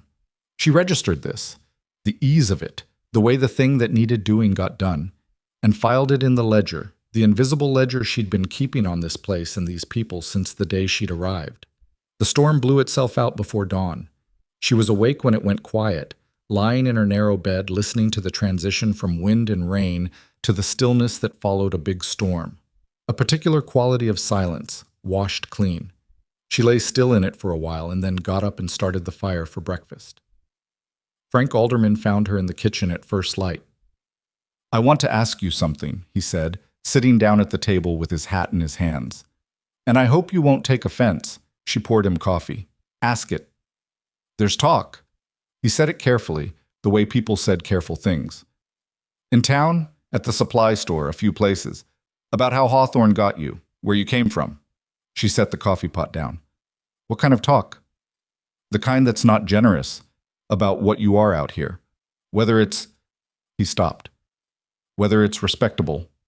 The word landed with a weight she recognized. She'd been waiting for some version of this, the way you waited for rain when you'd seen the clouds building. Not hoping for it, just knowing it was coming. And what do you think? She said. Frank Alderman wrapped both hands around the coffee cup. I think I watched you stitch my son's arm back together in a storm with the calm of a person who's been keeping other people together for a long time. I think Silas Hawthorne is a man who makes considered decisions, not reckless ones, and that if he brought you here, it's because he saw something worth bringing. I'm telling you because you should know the talk exists. You can't respond to something if you don't know it's there. She was quiet for a moment, thinking about the platform in Black Mesa, about the way this story had started, and the shape it had been given by other people before she'd had a chance to give it her own. I appreciate you telling me, she said. Marta, my wife, she'd like to meet you, Frank said. When things settle, she doesn't go in for gossip, and she's the kind of woman whose opinion carries weight in the community. He paused. I thought you should know that too. She nodded. She thought about the letter from Margaret Ellery in Prescott, about the circuit school, about the 7 communities within 40 miles that had no access to regular education, about the way a reputation built itself, from the outside in, if you let it, or from the inside out, if you didn't. Tell her I'd be glad to meet her, Eliza said. Silas came back 10 days later. She heard the horses before she saw them, the specific sound of animals that knew they were home, coming down the ridge in the late afternoon. She was in the garden. She had started a kitchen garden along the south wall of the house in late June, which had been Silas's idea in the same indirect way many of his ideas were delivered. He'd left a packet of seed in a cleared patch of ground with a tool leaning against the fence and not said a word about it. And she straightened up when she heard the sound and shaded her eyes against the light. He looked tired, the kind of tired that came from 3 weeks of physical work and sleeping on ground and being responsible for 28 animals and 2 other men across hard terrain. He was thinner in the face, she thought, though his shoulders were the same, and Captain looked well kept because even exhausted Silas prioritized the horse. He dismounted in the yard, and Pete and Denny took the horses, and Garrett came out of the barn, and there was a brief exchange of information in the easy shorthand of people who worked the same land. Eliza finished what she was doing in the garden and washed her hands at the pump and went inside to check on supper. He came to the kitchen doorway 20 minutes later, cleaned up, the trail dust gone from his face, if not entirely from his clothes. He leaned in the doorway and looked at her in the kitchen and the stove and then at her again. Good drive? She said. Good enough. Delivered everything we started with, which isn't guaranteed. He came in and sat at the table. The wash by the north pasture come up during the storm? It did. We had company because of it. She told him about the aldermans, brief and factual, the wagon, Will's arm, the night they'd spent. She didn't editorialize. He listened. How's the boy? We'll be fine. Frank Alderman came by 3 days later to say the stitches were holding and Will was already trying to use the arm, which I told him not to do. Frank's a good man. He said something. She didn't look up from the stove. About talk. In town. About me and what I'm doing out here. The quality of the silence behind her changed. She didn't turn around yet. What kind of talk? Silas said. The expected kind. She checked the pot. Respectability. What I am to you out here. Whether the arrangement is what you say it is. She heard him shift in his chair. Eliza. I'm not asking you to fix it. She turned now. I'm telling you because Frank told me, and it seemed like information you should have. He looked at her steadily. There was something in his face she hadn't quite seen in this configuration before. Not anger, something with more edges than anger. What do you want to do about it? I want to do exactly what I'm doing, she said, and let the work speak for itself over time. I've thought about it, and that's my conclusion. He held her gaze. That's the hard way. Most right things are. He nodded slowly. Frank's wife Marta has a way of... He mentioned her. I said I'd like to meet her. Something resolved in his expression. Good. She'll like you. She might not. She'll like you, he said again, with the quiet certainty he applied to things he'd assessed and decided about, and went to wash up for supper. The next morning she came out before breakfast and found him at the fence of the main corral, not doing anything particular, just standing with his arms on the top rail and looking at the horses in the early light the way he sometimes did, private and unhurried. She stood beside him. The horses moved through the gold light. The valley was quiet, with the particular morning quiet that she had come to think of as its own. Not the silence of emptiness, but the silence of a place that had settled into itself. I wrote to a schoolhouse in Prescott, she said, about certification, about a circuit teaching position across the ranching communities in the area. He didn't look at her. He looked at the horses. When? While you were gone, I heard back. There's an opportunity if I want it. If you want it. He turned that over. What are you asking me? I'm not asking you anything. I'm telling you what I'm considering. She looked at Captain, who was standing slightly apart from the others the way leaders sometimes did. Not aloof, just oriented differently. I don't know yet. I'm still working out what it looks like. Would you still be here? She looked at him. He was looking at the horses still, jaw set in the particular way that meant he was managing something. I don't know, she said honestly. The circuit work might take me away for stretches. I'd need to think through what that means. He was quiet for a long moment. Then, the work you've done here matters. I want you to know that.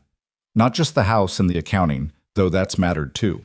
The way the men are, Pete especially. He paused. I noticed. You didn't say anything. I didn't want to make it into something you'd feel obligated about. He finally turned and looked at her.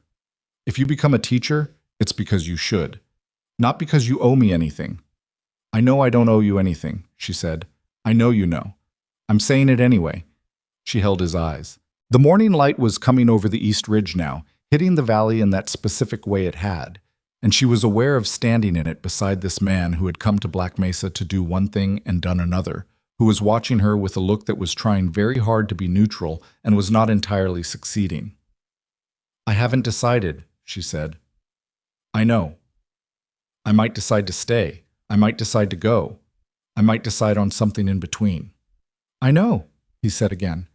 And then, carefully, with the deliberateness of someone choosing to say the true thing instead of the safe thing.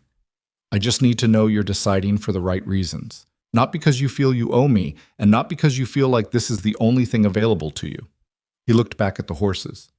You have options, Eliza. Real ones. Whatever you decide should come from that. She stood very still beside him in the morning light and thought about 20 years of having no options, and the strange vertiginous feeling of being handed them, and the man who had handed them to her while very carefully not asking anything in return. She thought about what that cost him. She thought about whether he knew that she could see it. Silas, she said. He looked at her. I know, she said. He held her gaze for a moment and then nodded once and turned back to the horses, and they stood together in the morning light and watched the valley come awake around them, and nothing was settled and everything had shifted, and somewhere in the house behind them the stove needed to be started, and Pete would be showing up for his reading lesson in the evening, and a letter needed to be written back to Margaret Ellery in Prescott, and none of it was resolved, none of it was clean, and none of it felt the way she had ever expected anything to feel, which was, she was beginning to understand exactly how the real things felt. The letter to Margaret Ellery took 4 drafts before Eliza was satisfied with it, which was not something she'd have admitted out loud, but was true nonetheless.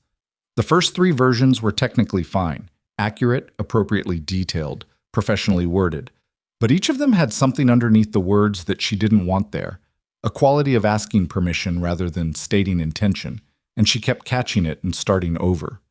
The 4th version said what she meant without apologizing for it, and she sealed it and gave it to Pete to post on his next trip to town without letting herself read it a 5th time. Pete took the letter without comment. He was up to 43 words now, which he would also not comment on, but she had started leaving short written notes on the table near the kitchen fire. Simple things, supply reminders or weather observations, nothing that would embarrass him if Denny found them. And she had noticed, without making anything of it, that the notes disappeared, not thrown away. She found one folded carefully in his coat pocket once when she was moving the coats to shake them out. She put it back exactly where she found it, and never mentioned it. Marta Alderman arrived on a Wednesday in early August, driving herself in a small buggy with the competence of a woman who had been driving herself places for a long time and found other people's offers of assistance more trouble than they were worth. She was in her mid-50s, broad-shouldered and direct, with the kind of face that had clearly been pretty once and was now something better, interesting, lined from weather and expression, with eyes that assessed things quickly and revised rarely. Eliza met her in the yard. "You're Eliza," Marta said, climbing down from the buggy without waiting for help. "I am." "Frank told me about Will's arm, the stitching." Marta looked at her steadily. "He said you did it like you'd done it before." "I have done it before." "Good." Marta tied the buggy horse to the fence post with a practiced knot. "I brought preserves. The peach kind, not the apple. Everybody brings the apple. It's a bit obvious." She pulled a cloth-covered basket from the buggy seat. "Do you have coffee on, or should I start some?" Eliza almost smiled. "I have coffee on." They sat at the kitchen table for 2 hours, and it was the most honest conversation Eliza had with a woman in longer than she could accurately calculate. Marta did not pretend the talk in town wasn't happening. She named it directly, the way she named most things, with a plainness that could have been blunt but was actually something more considered. A woman who had decided long ago that time spent on careful avoidance was time wasted. "There are 3 women in particular," Marta said, holding her coffee cup in both hands. "Greta Simons, who is not a bad person, but is unhappy and has been for years, and unhappy people talk because it gives them something to do. The Waverly girl from the mill. She's young, and she's been hoping for Silas for 2 years, which is her business, but it's made her uncharitable. And there's Dora Hale, who I genuinely don't like and won't pretend to." "What are they saying?" "That your arrangement here isn't what it appears to be. That a man doesn't spend $500 on a woman and put her in his house for her cooking skills." Marta said it without softening it, which Eliza appreciated more than she would have appreciated softening. The $500 part got out. "Someone from Black Mesa who passed through last spring, I think." "You can't stop that kind of information once it's moving." Eliza looked at her coffee. "No, you can't." "What you can do," Marta said, "is be so plainly, visibly, undeniably yourself over enough time that the alternative story stops being interesting." She paused. "That takes time, and it requires you to actually be somewhere long enough for people to see you." "I'm considering a teaching position." Marta set down her cup. "Tell me." So Eliza told her. The circuit school idea, Margaret Ellery, the 7 communities within 40 miles. Marta listened with the attentiveness of someone who wasn't merely being polite but actually thinking, and when Eliza finished, she was quiet for a moment. "That's the best thing I've heard in a year," Marta said. The gossip problem answers itself. A woman who is living improperly does not spend her time establishing schools for frontier children. It's not the image. Marta picked up her coffee again. "More to the point, those children genuinely need it. I've got 2 grandchildren at my son's ranch who are going without any proper schooling because there's no teacher within 20 miles. Eliza looked at her. "How old?" 7 and 9. "Reading level?" "The 9-year-old can read simple things. The 7-year-old can't yet, though she wants to badly, which is the more important quality." Something shifted in Eliza's chest. That forward-looking warmth she'd felt the first time Pete had read a sentence, but larger. More like a direction than a feeling. "Tell me their names," she said. She met Silas that evening at the corral fence, the habitual place that had become, without being designated, the place where they talked about real things. The horses moved in the last of the day's light. She told him about Marta, about the grandchildren, about the circuit position, and what it might look like in practice. He listened the way he always listened, without filling the pauses. "It would mean a schedule," she said. "Maybe 2 days here, 2 days at the next property, rotating. I'd need May if that's all right. She's the right horse for the roads." "May's yours," he said, without hesitation. "I haven't formally accepted anything yet." "I know, but May's yours when you do." She looked at him. The light was going long and gold, the kind of late afternoon light in this valley that she had completely stopped taking for granted. "There's something else," she said. He waited. "The certification examination. I need a qualified examiner."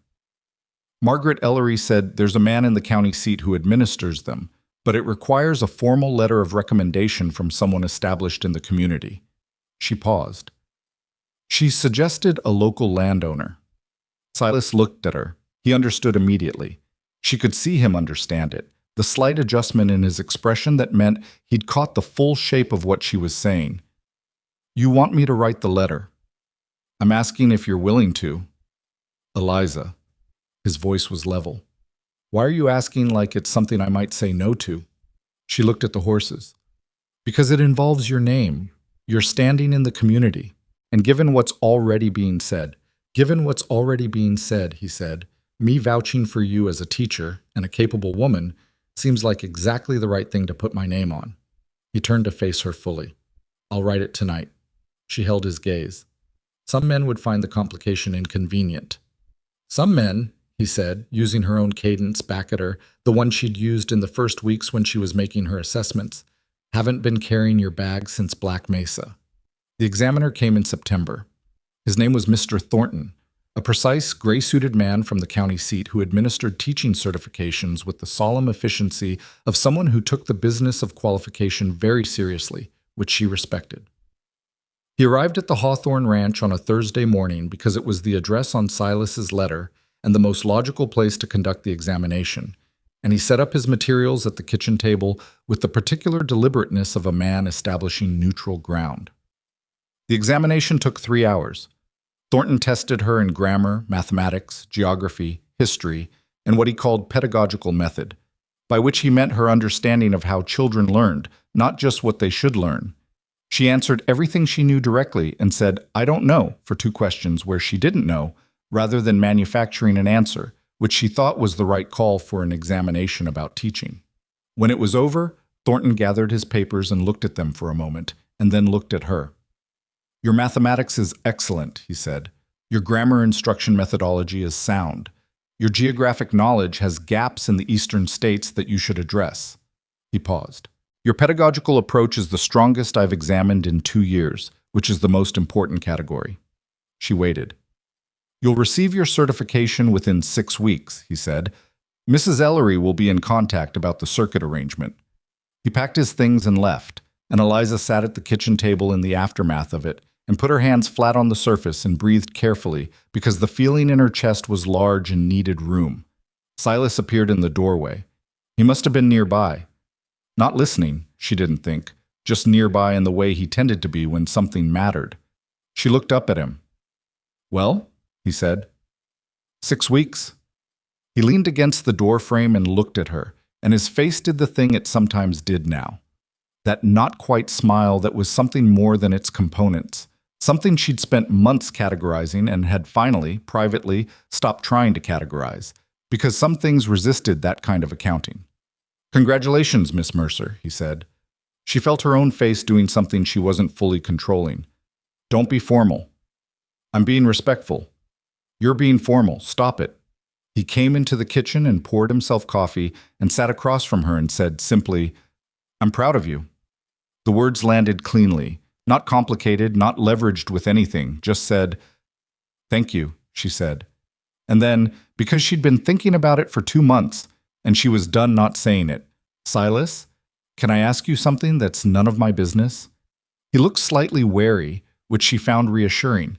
It meant he was being honest with his reactions. You can ask. What happened to your plan? The one you rode to Black Mesa with? I was quiet for a moment, his hands around the coffee cup. I told you, I saw you on the platform, and that's not what I'm asking. She kept her voice steady. I'm asking what you did with it. The 3 years of carrying it, the plan. When you chose not to, where did all of that go? He looked at the table. It was a long silence, the kind he took when the honest answer required assembly. I don't know that it went anywhere, he said finally. It's still there. Roy Mercer is still... What he did to Clara is still a thing that happened. He looked up. But I think I was wrong about what justice was supposed to look like. I think I told myself for 3 years that what I wanted was justice, when what I actually wanted was for it to not have happened, and no amount of anything I did to Roy Mercer was going to make it not have happened. She held his gaze. And now? And now I'm sitting in a kitchen that smells like coffee and whatever you made this morning, and Pete can read 43 words, and May comes to the fence when she hears your voice. He looked at her directly. I don't have a clean ending to put on it, but I think maybe the revenge I wanted would have made me smaller, and I'm interested in not being smaller. Eliza sat with that. Clara would have been 25 now. 26, he said quietly. Her birthday was March. What was she like? Something moved across his face. The private grief of it, the specific shape it had after years of being carried. Stubborn, he said. Laughed too loud in public and didn't care. Could talk to anyone, strangers especially. She had a way of making people feel like they'd known her longer than they had. He paused. She would have given you a hard time about something within the first 5 minutes of meeting you. What kind of hard time? She'd have found the thing you were most careful about and asked you directly. She did it to everyone. His jaw moved. It was annoying, and you couldn't help but like her for it. Eliza thought about a girl who asked the direct question, who made people feel known. She thought about Pete reading sentences. She thought about Will Alderman holding still for stitches.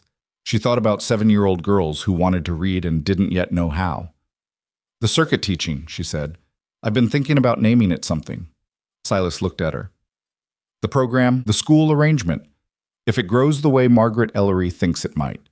She looked at the table. I was thinking about calling it the Mercer Hawthorne Education Circuit as a formal name for the paperwork. He was very still. Unless that's presumptuous, she said. I can name it something else entirely. I just thought, Eliza. She stopped. I think, he said carefully, it should be the Clara Hawthorne Education Circuit. The kitchen was very quiet. She looked at him for a long moment. That's better, she said. Yeah. His voice had something in it she didn't try to dissect. It is. They sat with that for a while, and it was not comfortable silence exactly. It was something with more weight than comfort, the kind of silence that happened after real things were said, and neither person was quite ready to move yet. Then Silas said, The Waverly girl. Eliza looked up. Emma Waverly. I know she's part of the talk in town. I want to say something about it. You don't have to. I want to. He set down the coffee cup. I've known Emma Waverly for 2 years. She's not. What Marta told you is fair. I think she has been hoping for something that I didn't. He stopped and restarted. I never gave her reason to hope. I want to be clear about that. I was polite, and she interpreted politeness as something else. And I should have been plainer with her earlier, and I wasn't, and that's my mistake. She watched him manage the discomfort of saying it. He was not a man who found self-accounting easy. She had known this for months. And the fact that he was doing it anyway, the fact that he was saying the true thing when the easier thing was available, registered in her chest with a clarity that was getting hard to ignore. Why are you telling me this? She said. He met her eyes. Because I don't want there to be things between us that are untrue. The sentence sat in the air. There are things between us, she said carefully. Yes. No hesitation, she looked at him. At this man who had spent $500 in 3 weeks on a cattle drive and an honest letter to an examiner and a suggestion about naming a school, who fed the horses before himself and kept the best fence line in the territory and didn't say things he didn't mean. She looked at him and thought about the platform in Black Mesa and the creek with the pale stones and the kitchen that was beginning to feel like hers and the drawer with 2 letters in it and May who came to the fence when she heard her voice. She thought about what she wanted, not what she was owed, not what was practical, not what made sense as an arrangement, what she actually wanted, which was a question she had so rarely permitted herself to ask, that asking it now felt slightly dangerous. I'm not staying out of obligation, she said. I want that to be absolutely clear. I am not here because I owe you anything. I know that. I'm staying because I want to, because this, she gestured, not at the kitchen specifically, but at everything the kitchen stood for, is something I want to be part of. Not because it rescued me, because it's good. She held his gaze. Because you're good. Not perfect. You have a temper about small things, and you undercharge for your horses, and you kept a 3-year vendetta that almost ruined you. But you're good. He was looking at her the way he looked at things he was trying to commit to memory. I don't know what I'm saying exactly, she said, which was not strictly true. She knew fairly precisely what she was saying.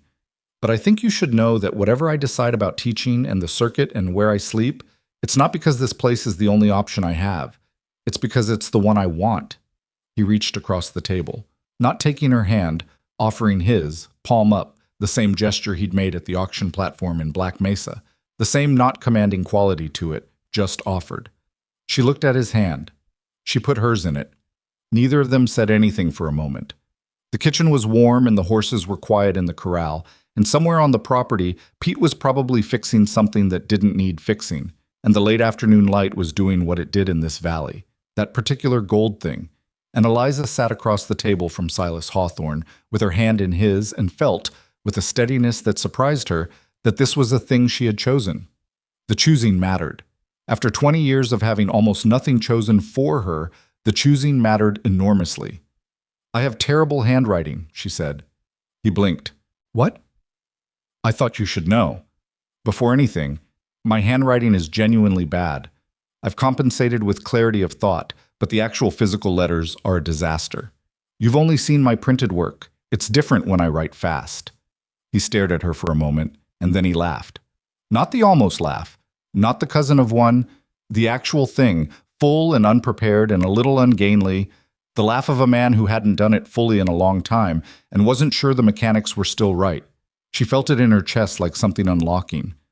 "I genuinely don't care about your handwriting," he said, when he'd gotten it under control. "I just think people should know things before they commit to anything."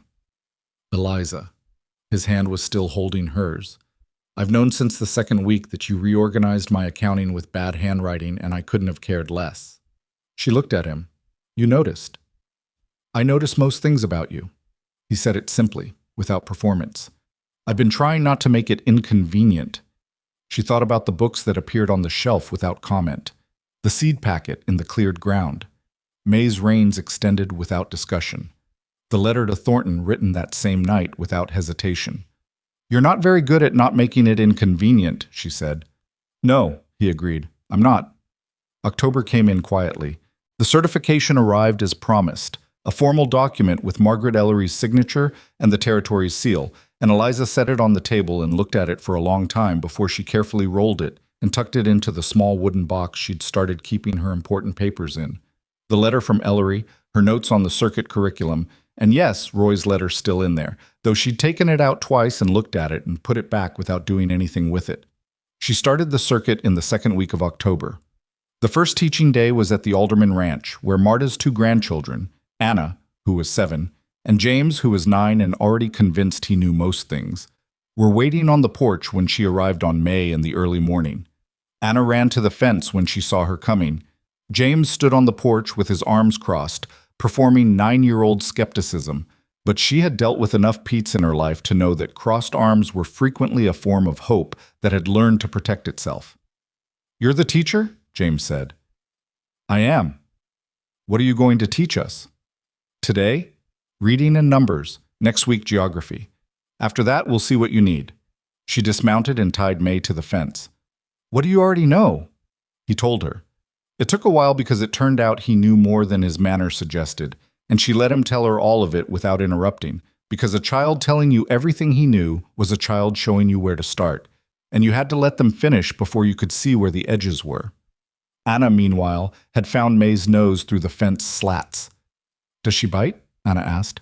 "No," Eliza said. "She likes people, especially children." "How do you know?" "She told me." Anna looked at her with the round-eyed seriousness of a 7-year-old encountering a new kind of adult. "Horses can't talk." "They don't use words," Eliza agreed. "But they talk.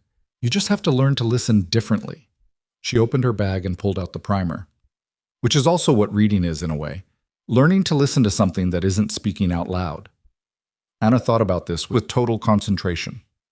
Then she said, "Okay," and climbed down from the fence and sat on the porch step and held out her hand for a book. Eliza sat beside her and opened the primer and thought about Pete and his 43 words, and a platform in Black Mesa and the creek with pale stones, and a man who wrote letters by lamplight and kept his fence lines honest. She thought about Clara Hawthorne, 26 years old and not here, and what it cost a person to turn grief into something that could be used. She looked at Anna's small face bent over the primer with the terrifying focus of a child who wanted something badly enough to work for it, and she felt, with the full weight of a life that had not been easy, that this was what the other side of everything felt like. Not clean, not resolved, not fixed, but forward. When she rode May back to the ranch that evening, Silas was at the corral fence in the last light. He watched her come down the ridge and dismount, and hand May off to Garrett and walk across the yard. "How was it?" he said. She stopped beside him at the fence rail. Her feet hurt. She had not sat on a floor to teach since she was a girl herself, and apparently that was something the body forgot how to do and had to relearn. James knows more than he lets on. Anna will be reading real sentences before Christmas. And you? She looked at the horses in the fading light. Captain, May now loose among them, the young gelding who had decided months ago she was worth knowing. The valley going dark around the edges and the stars appearing over the eastern ridge. "I'm exactly where I want to be," she said. He stood beside her in the quiet and didn't say anything, and the not saying was its own kind of language, and she had learned by now to hear it. Anna read her first full sentence on a Thursday morning in November, 3 weeks into the circuit. It was not a dramatic sentence. It was 6 words from the primer. The dog ran across the field. And it took her 4 attempts, the first 2 breaking down in the middle, where the longer words lived, the third one getting all the way to across before stalling, and the fourth one going clean through from beginning to end in a voice that started uncertain and ended with the particular brightness of a child who has just understood that a door, which she'd been pushing against for weeks, has finally opened. She looked up at Eliza when she finished. "I read it," she said. "You did." "The whole thing. Every word." Anna looked back down at the page, then up again, then at the page, like she was verifying that the sentence was still there and had not changed, and she had in fact done the thing she thought she'd done. Then she said with great seriousness, "I need to read it again." "Go ahead," Eliza said. She read it 4 more times. James, sitting across the table with his own work, pretended not to be watching his sister, but Eliza caught the moment when the pretending slipped, a brief, unguarded look that was nothing but fond, and she filed it away in the place she kept things that were too good to forget. She told Silas that evening at the fence. He listened to the whole story, including the 4 attempts and the part about Anna reading the sentence 5 times in a row to make sure it stayed read. "She's going to be something," he said when Eliza finished. "She already is something. She just needs to know it." Eliza looked at the horses. Captain was in the near pasture now, the old nervousness in the young gelding long since resolved into confidence, a horse that had decided where it stood and stood there. "James is the one I'm watching. He's smart enough that he could coast, and he knows it." "Smart enough to coast is its own kind of problem." "The worst kind," she agreed. "You have to make the work interesting enough that they choose it. Otherwise, they spend their whole lives doing the minimum and wondering why nothing quite satisfies." Silas looked at her. "You're talking about more than James." "I'm talking about James," she said. "And also, yes, about more than James." Winter arrived in the valley with a seriousness that the summer had not prepared her for. Not brutal. The hills provided shelter that the open desert never could, but insistent, cold with the dry cutting quality of high country cold, the kind that found gaps in clothing and settled in. The creek along the eastern edge froze at the edges, running dark and quick through the center channel. The horses grew their winter coats and moved differently, slower in the mornings, closer together in the corral at night.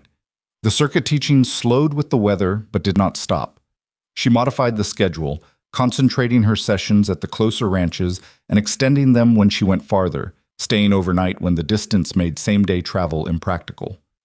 Marta Altman had organized this with the efficiency of a woman who had been organizing frontier logistics for 30 years, arranging accommodation with the families in a way that required nothing from Eliza except her teaching and her presence, which were the 2 things she had. The gossip in town did not exactly stop. She had expected it to stop, and had told herself it wouldn't, and the telling hadn't entirely prepared her for the reality of walking into the dry goods store in December and feeling the slight recalibration in the room, the way certain people became suddenly interested in whatever was on the shelf near them. But it changed its character, which was a different thing. It moved from the speculative kind, what is she and what does she want, toward the more manageable kind, the kind that was simply the background noise of small communities that noticed things and talked about what they noticed. The Waverly girl, Emma, came to one of the circuit sessions in January. She arrived at the Henderson Ranch on a cold Tuesday morning, having ridden 3 miles from her family's property. Eliza knew who she was immediately because Emma Waverly was 23 and pretty in a bright, restless way, and she had the look of someone who had decided to do a difficult thing and was not entirely sure, now that she was doing it, that it was going to go the way she'd planned. Eliza was already teaching when Emma arrived, sitting on the floor of the Hendersons' main room with 4 children ranging in age from 6 to 11 arranged around her. She looked up when Emma appeared in the doorway, and she did not pretend she didn't know who she was, because pretending was a waste of both their time. "There's room on the floor," Eliza said, "if you want to sit in." Emma hesitated. Then she came in and sat, not on the floor but on the chair near the window, which was fine. Eliza taught adults differently anyway, and the fact that Emma had come at all was the more important piece of information. The session ran another hour. The 6-year-old fell asleep halfway through, which his older brother found mortifying and Eliza found completely reasonable given the warmth of the room and the early hour. When it was over and the children were dismissed to their mother, Eliza gathered her materials and waited. Emma was still in the chair. "I wanted to say something," Emma said. "All right." She twisted the gloves in her hands. She was not a bad person. Eliza had never thought she was a bad person, even during the months when the talk had been at its worst. Just a young woman who had wanted something and lost it and hadn't yet figured out how to reorganize around the loss. "I said some things, in town, that were unkind. I know. I'm saying I'm sorry."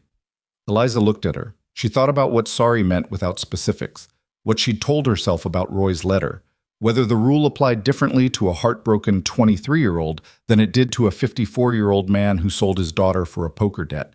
She decided it did, slightly, on account of scale and intent. "Was he ever—" Emma started.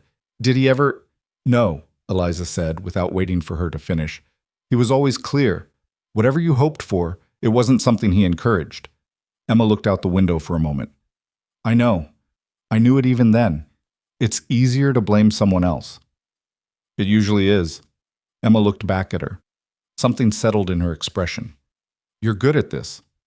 The teaching.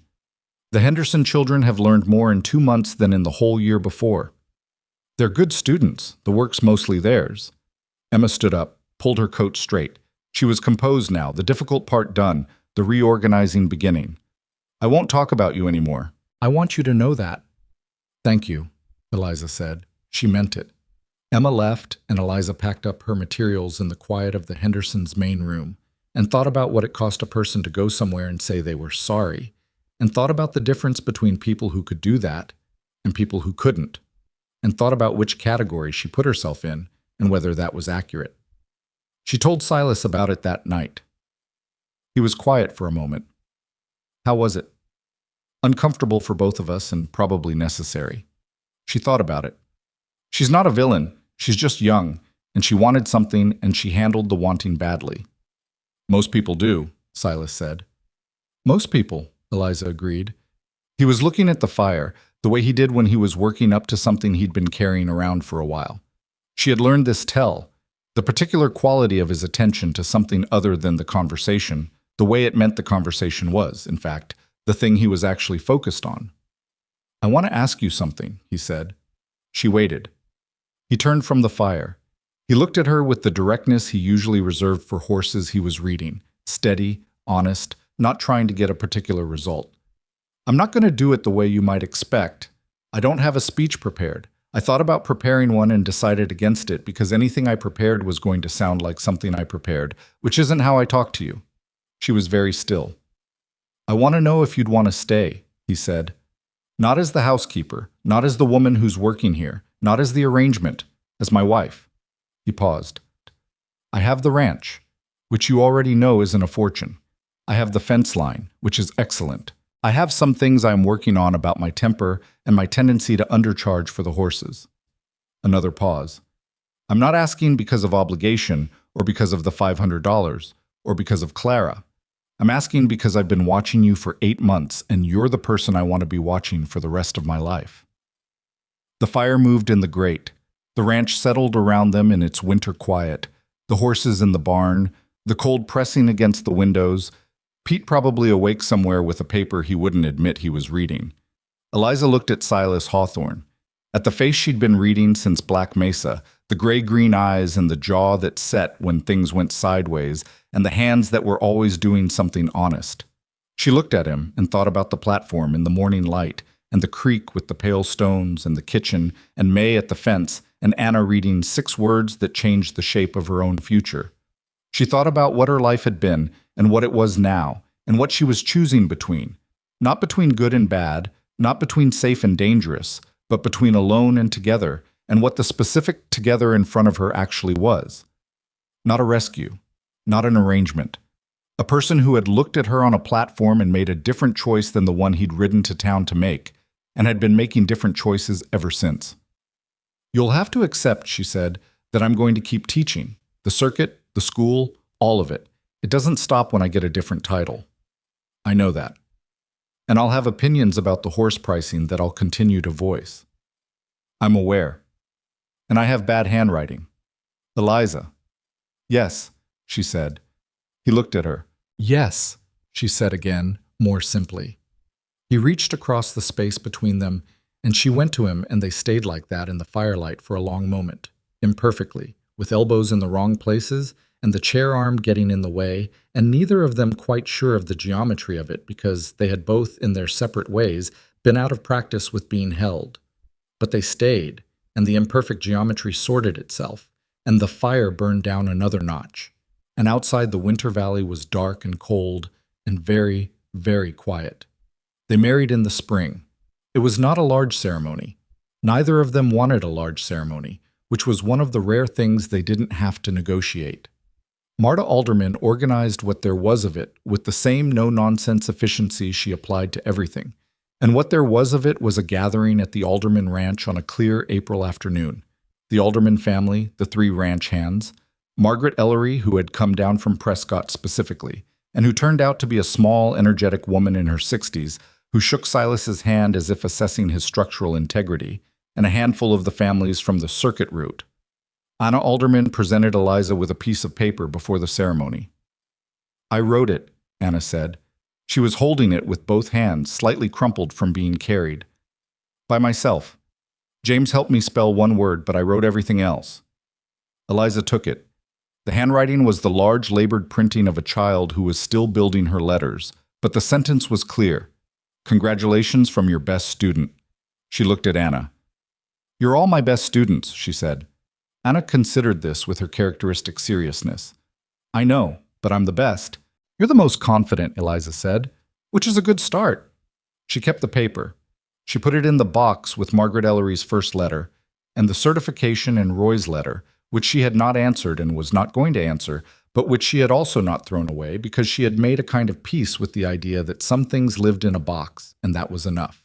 That you didn't have to resolve everything to move past it.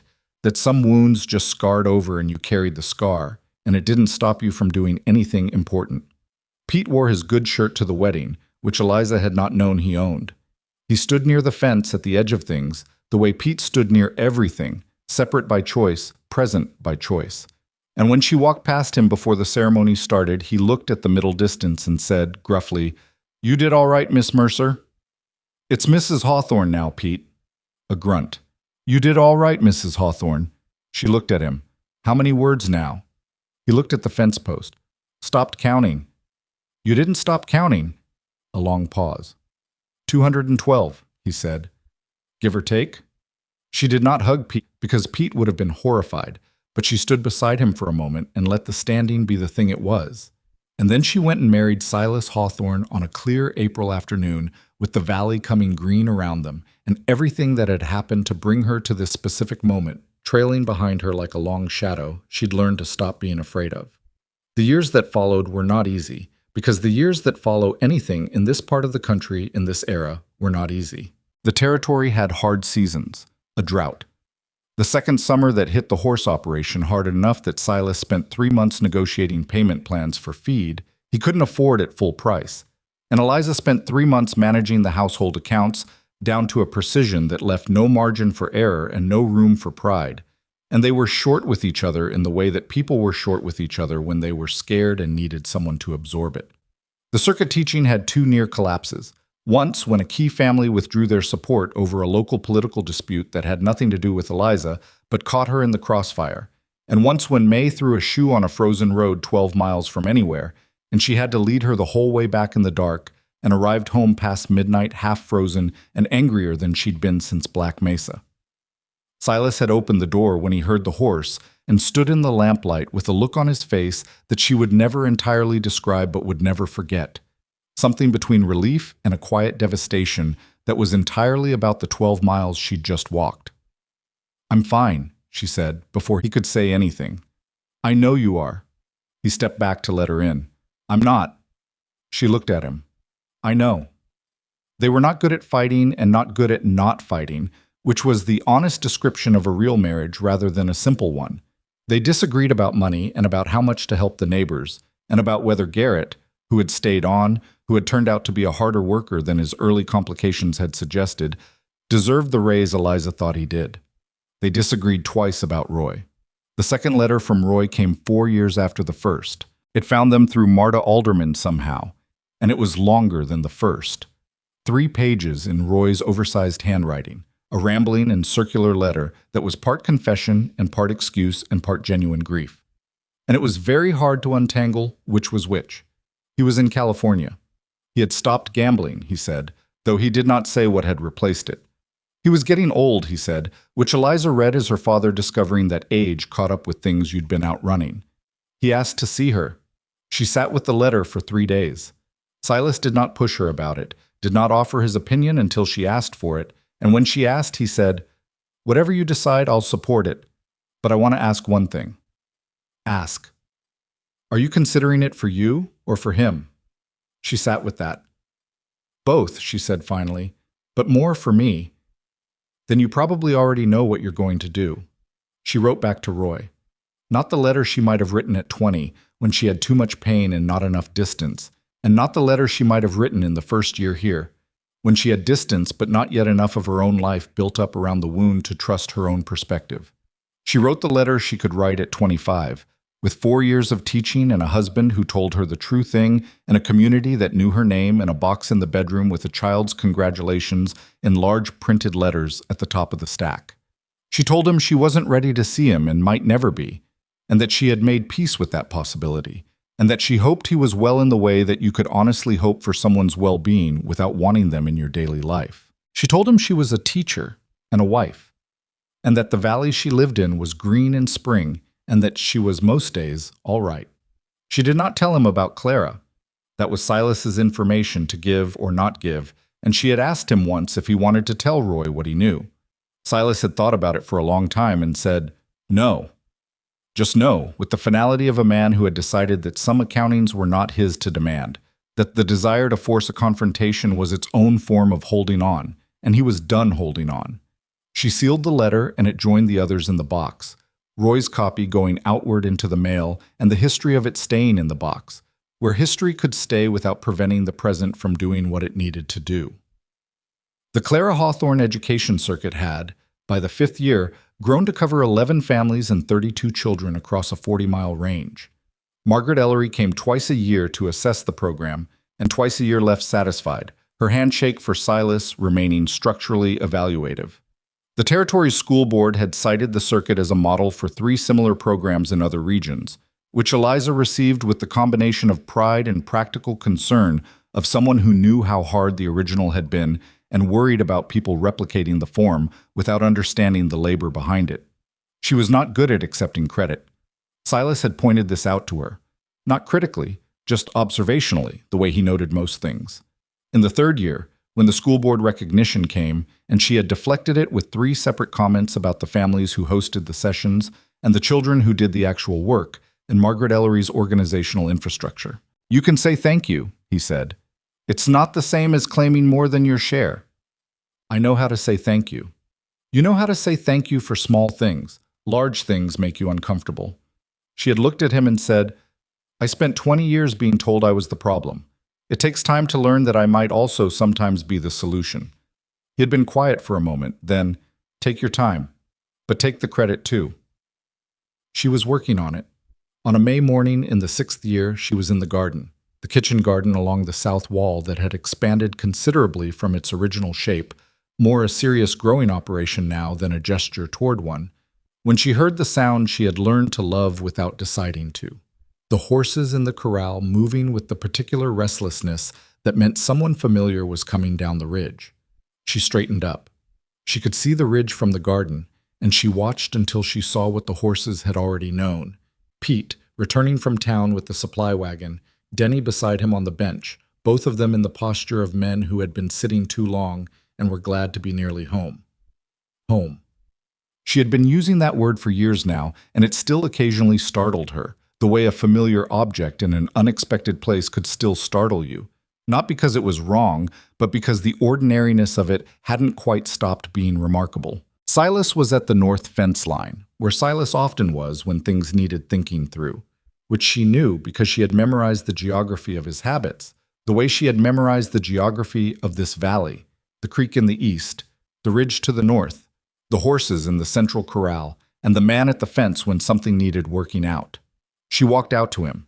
He heard her coming and turned, and the look on his face was the one she had cataloged first and understood last, the one that had started as too complicated to read and had clarified over 6 years into something she could now read as precisely and completely as a sentence in a primer. It was not complicated. It was just attention, full and patient, and not trying to get anywhere. "Pete's back," she said. "I can hear the wagon." She stood beside him at the fence. The valley was doing the May thing she had grown to love above all the valley's other things. The specific green of the hills in early summer, before the heat took over. The kind of green that only existed for a few weeks and then shifted into something drier and more permanent. The creek running clear. The horses moving slow and content in the corral below. She thought about Black Mesa, the way she sometimes did. Not with the sickness she'd felt in the first years, but with the odd, dispassionate clarity of genuine distance. She thought about the platform and the morning light and the count to 500 and the stranger on the horse who hadn't gotten down, who had delivered a number into the air with the calm of a man who had made a decision about something much larger than a labor auction and was prepared to stand behind it. She thought about what that decision had cost him in one sense and what it had built in another, and she thought about whether you could separate those two things or whether they were always connected, the cost and the building, whether every real thing in a life required both. "Can I ask you something?" she said. He waited. "If you had to do it over," she said, "Black Mesa, knowing what you know now about how it came out, would you make the same bid?" He turned and looked at her with an expression that said this was not a difficult question. "Yes." "Without hesitation?" "Without hesitation." He looked back at the valley. "Though I'd have probably tried to get it done for less than 500. She laughed. The real one. The slightly ungainly one that had been coming more easily for years now. "I was worth every dollar." "You were worth more," he said simply, without drama, the way he said true things. "That was just all I had on me."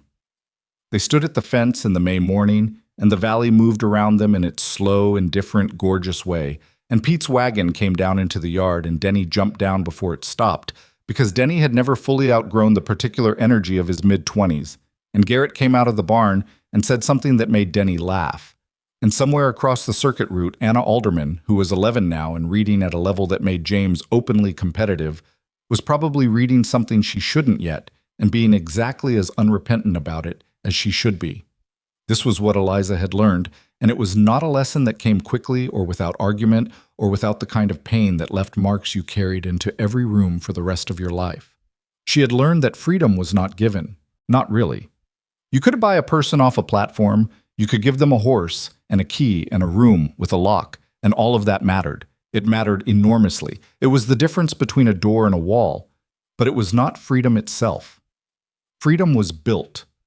It was assembled over time from small decisions, from the choice to stay when staying was hard, and to speak when speaking was costly, and to let a person you loved tell you the truth, even when the truth was uncomfortable, from the daily work of not letting what had been done to you become the only story you told about yourself. She had learned that the people who hurt you most were rarely monsters.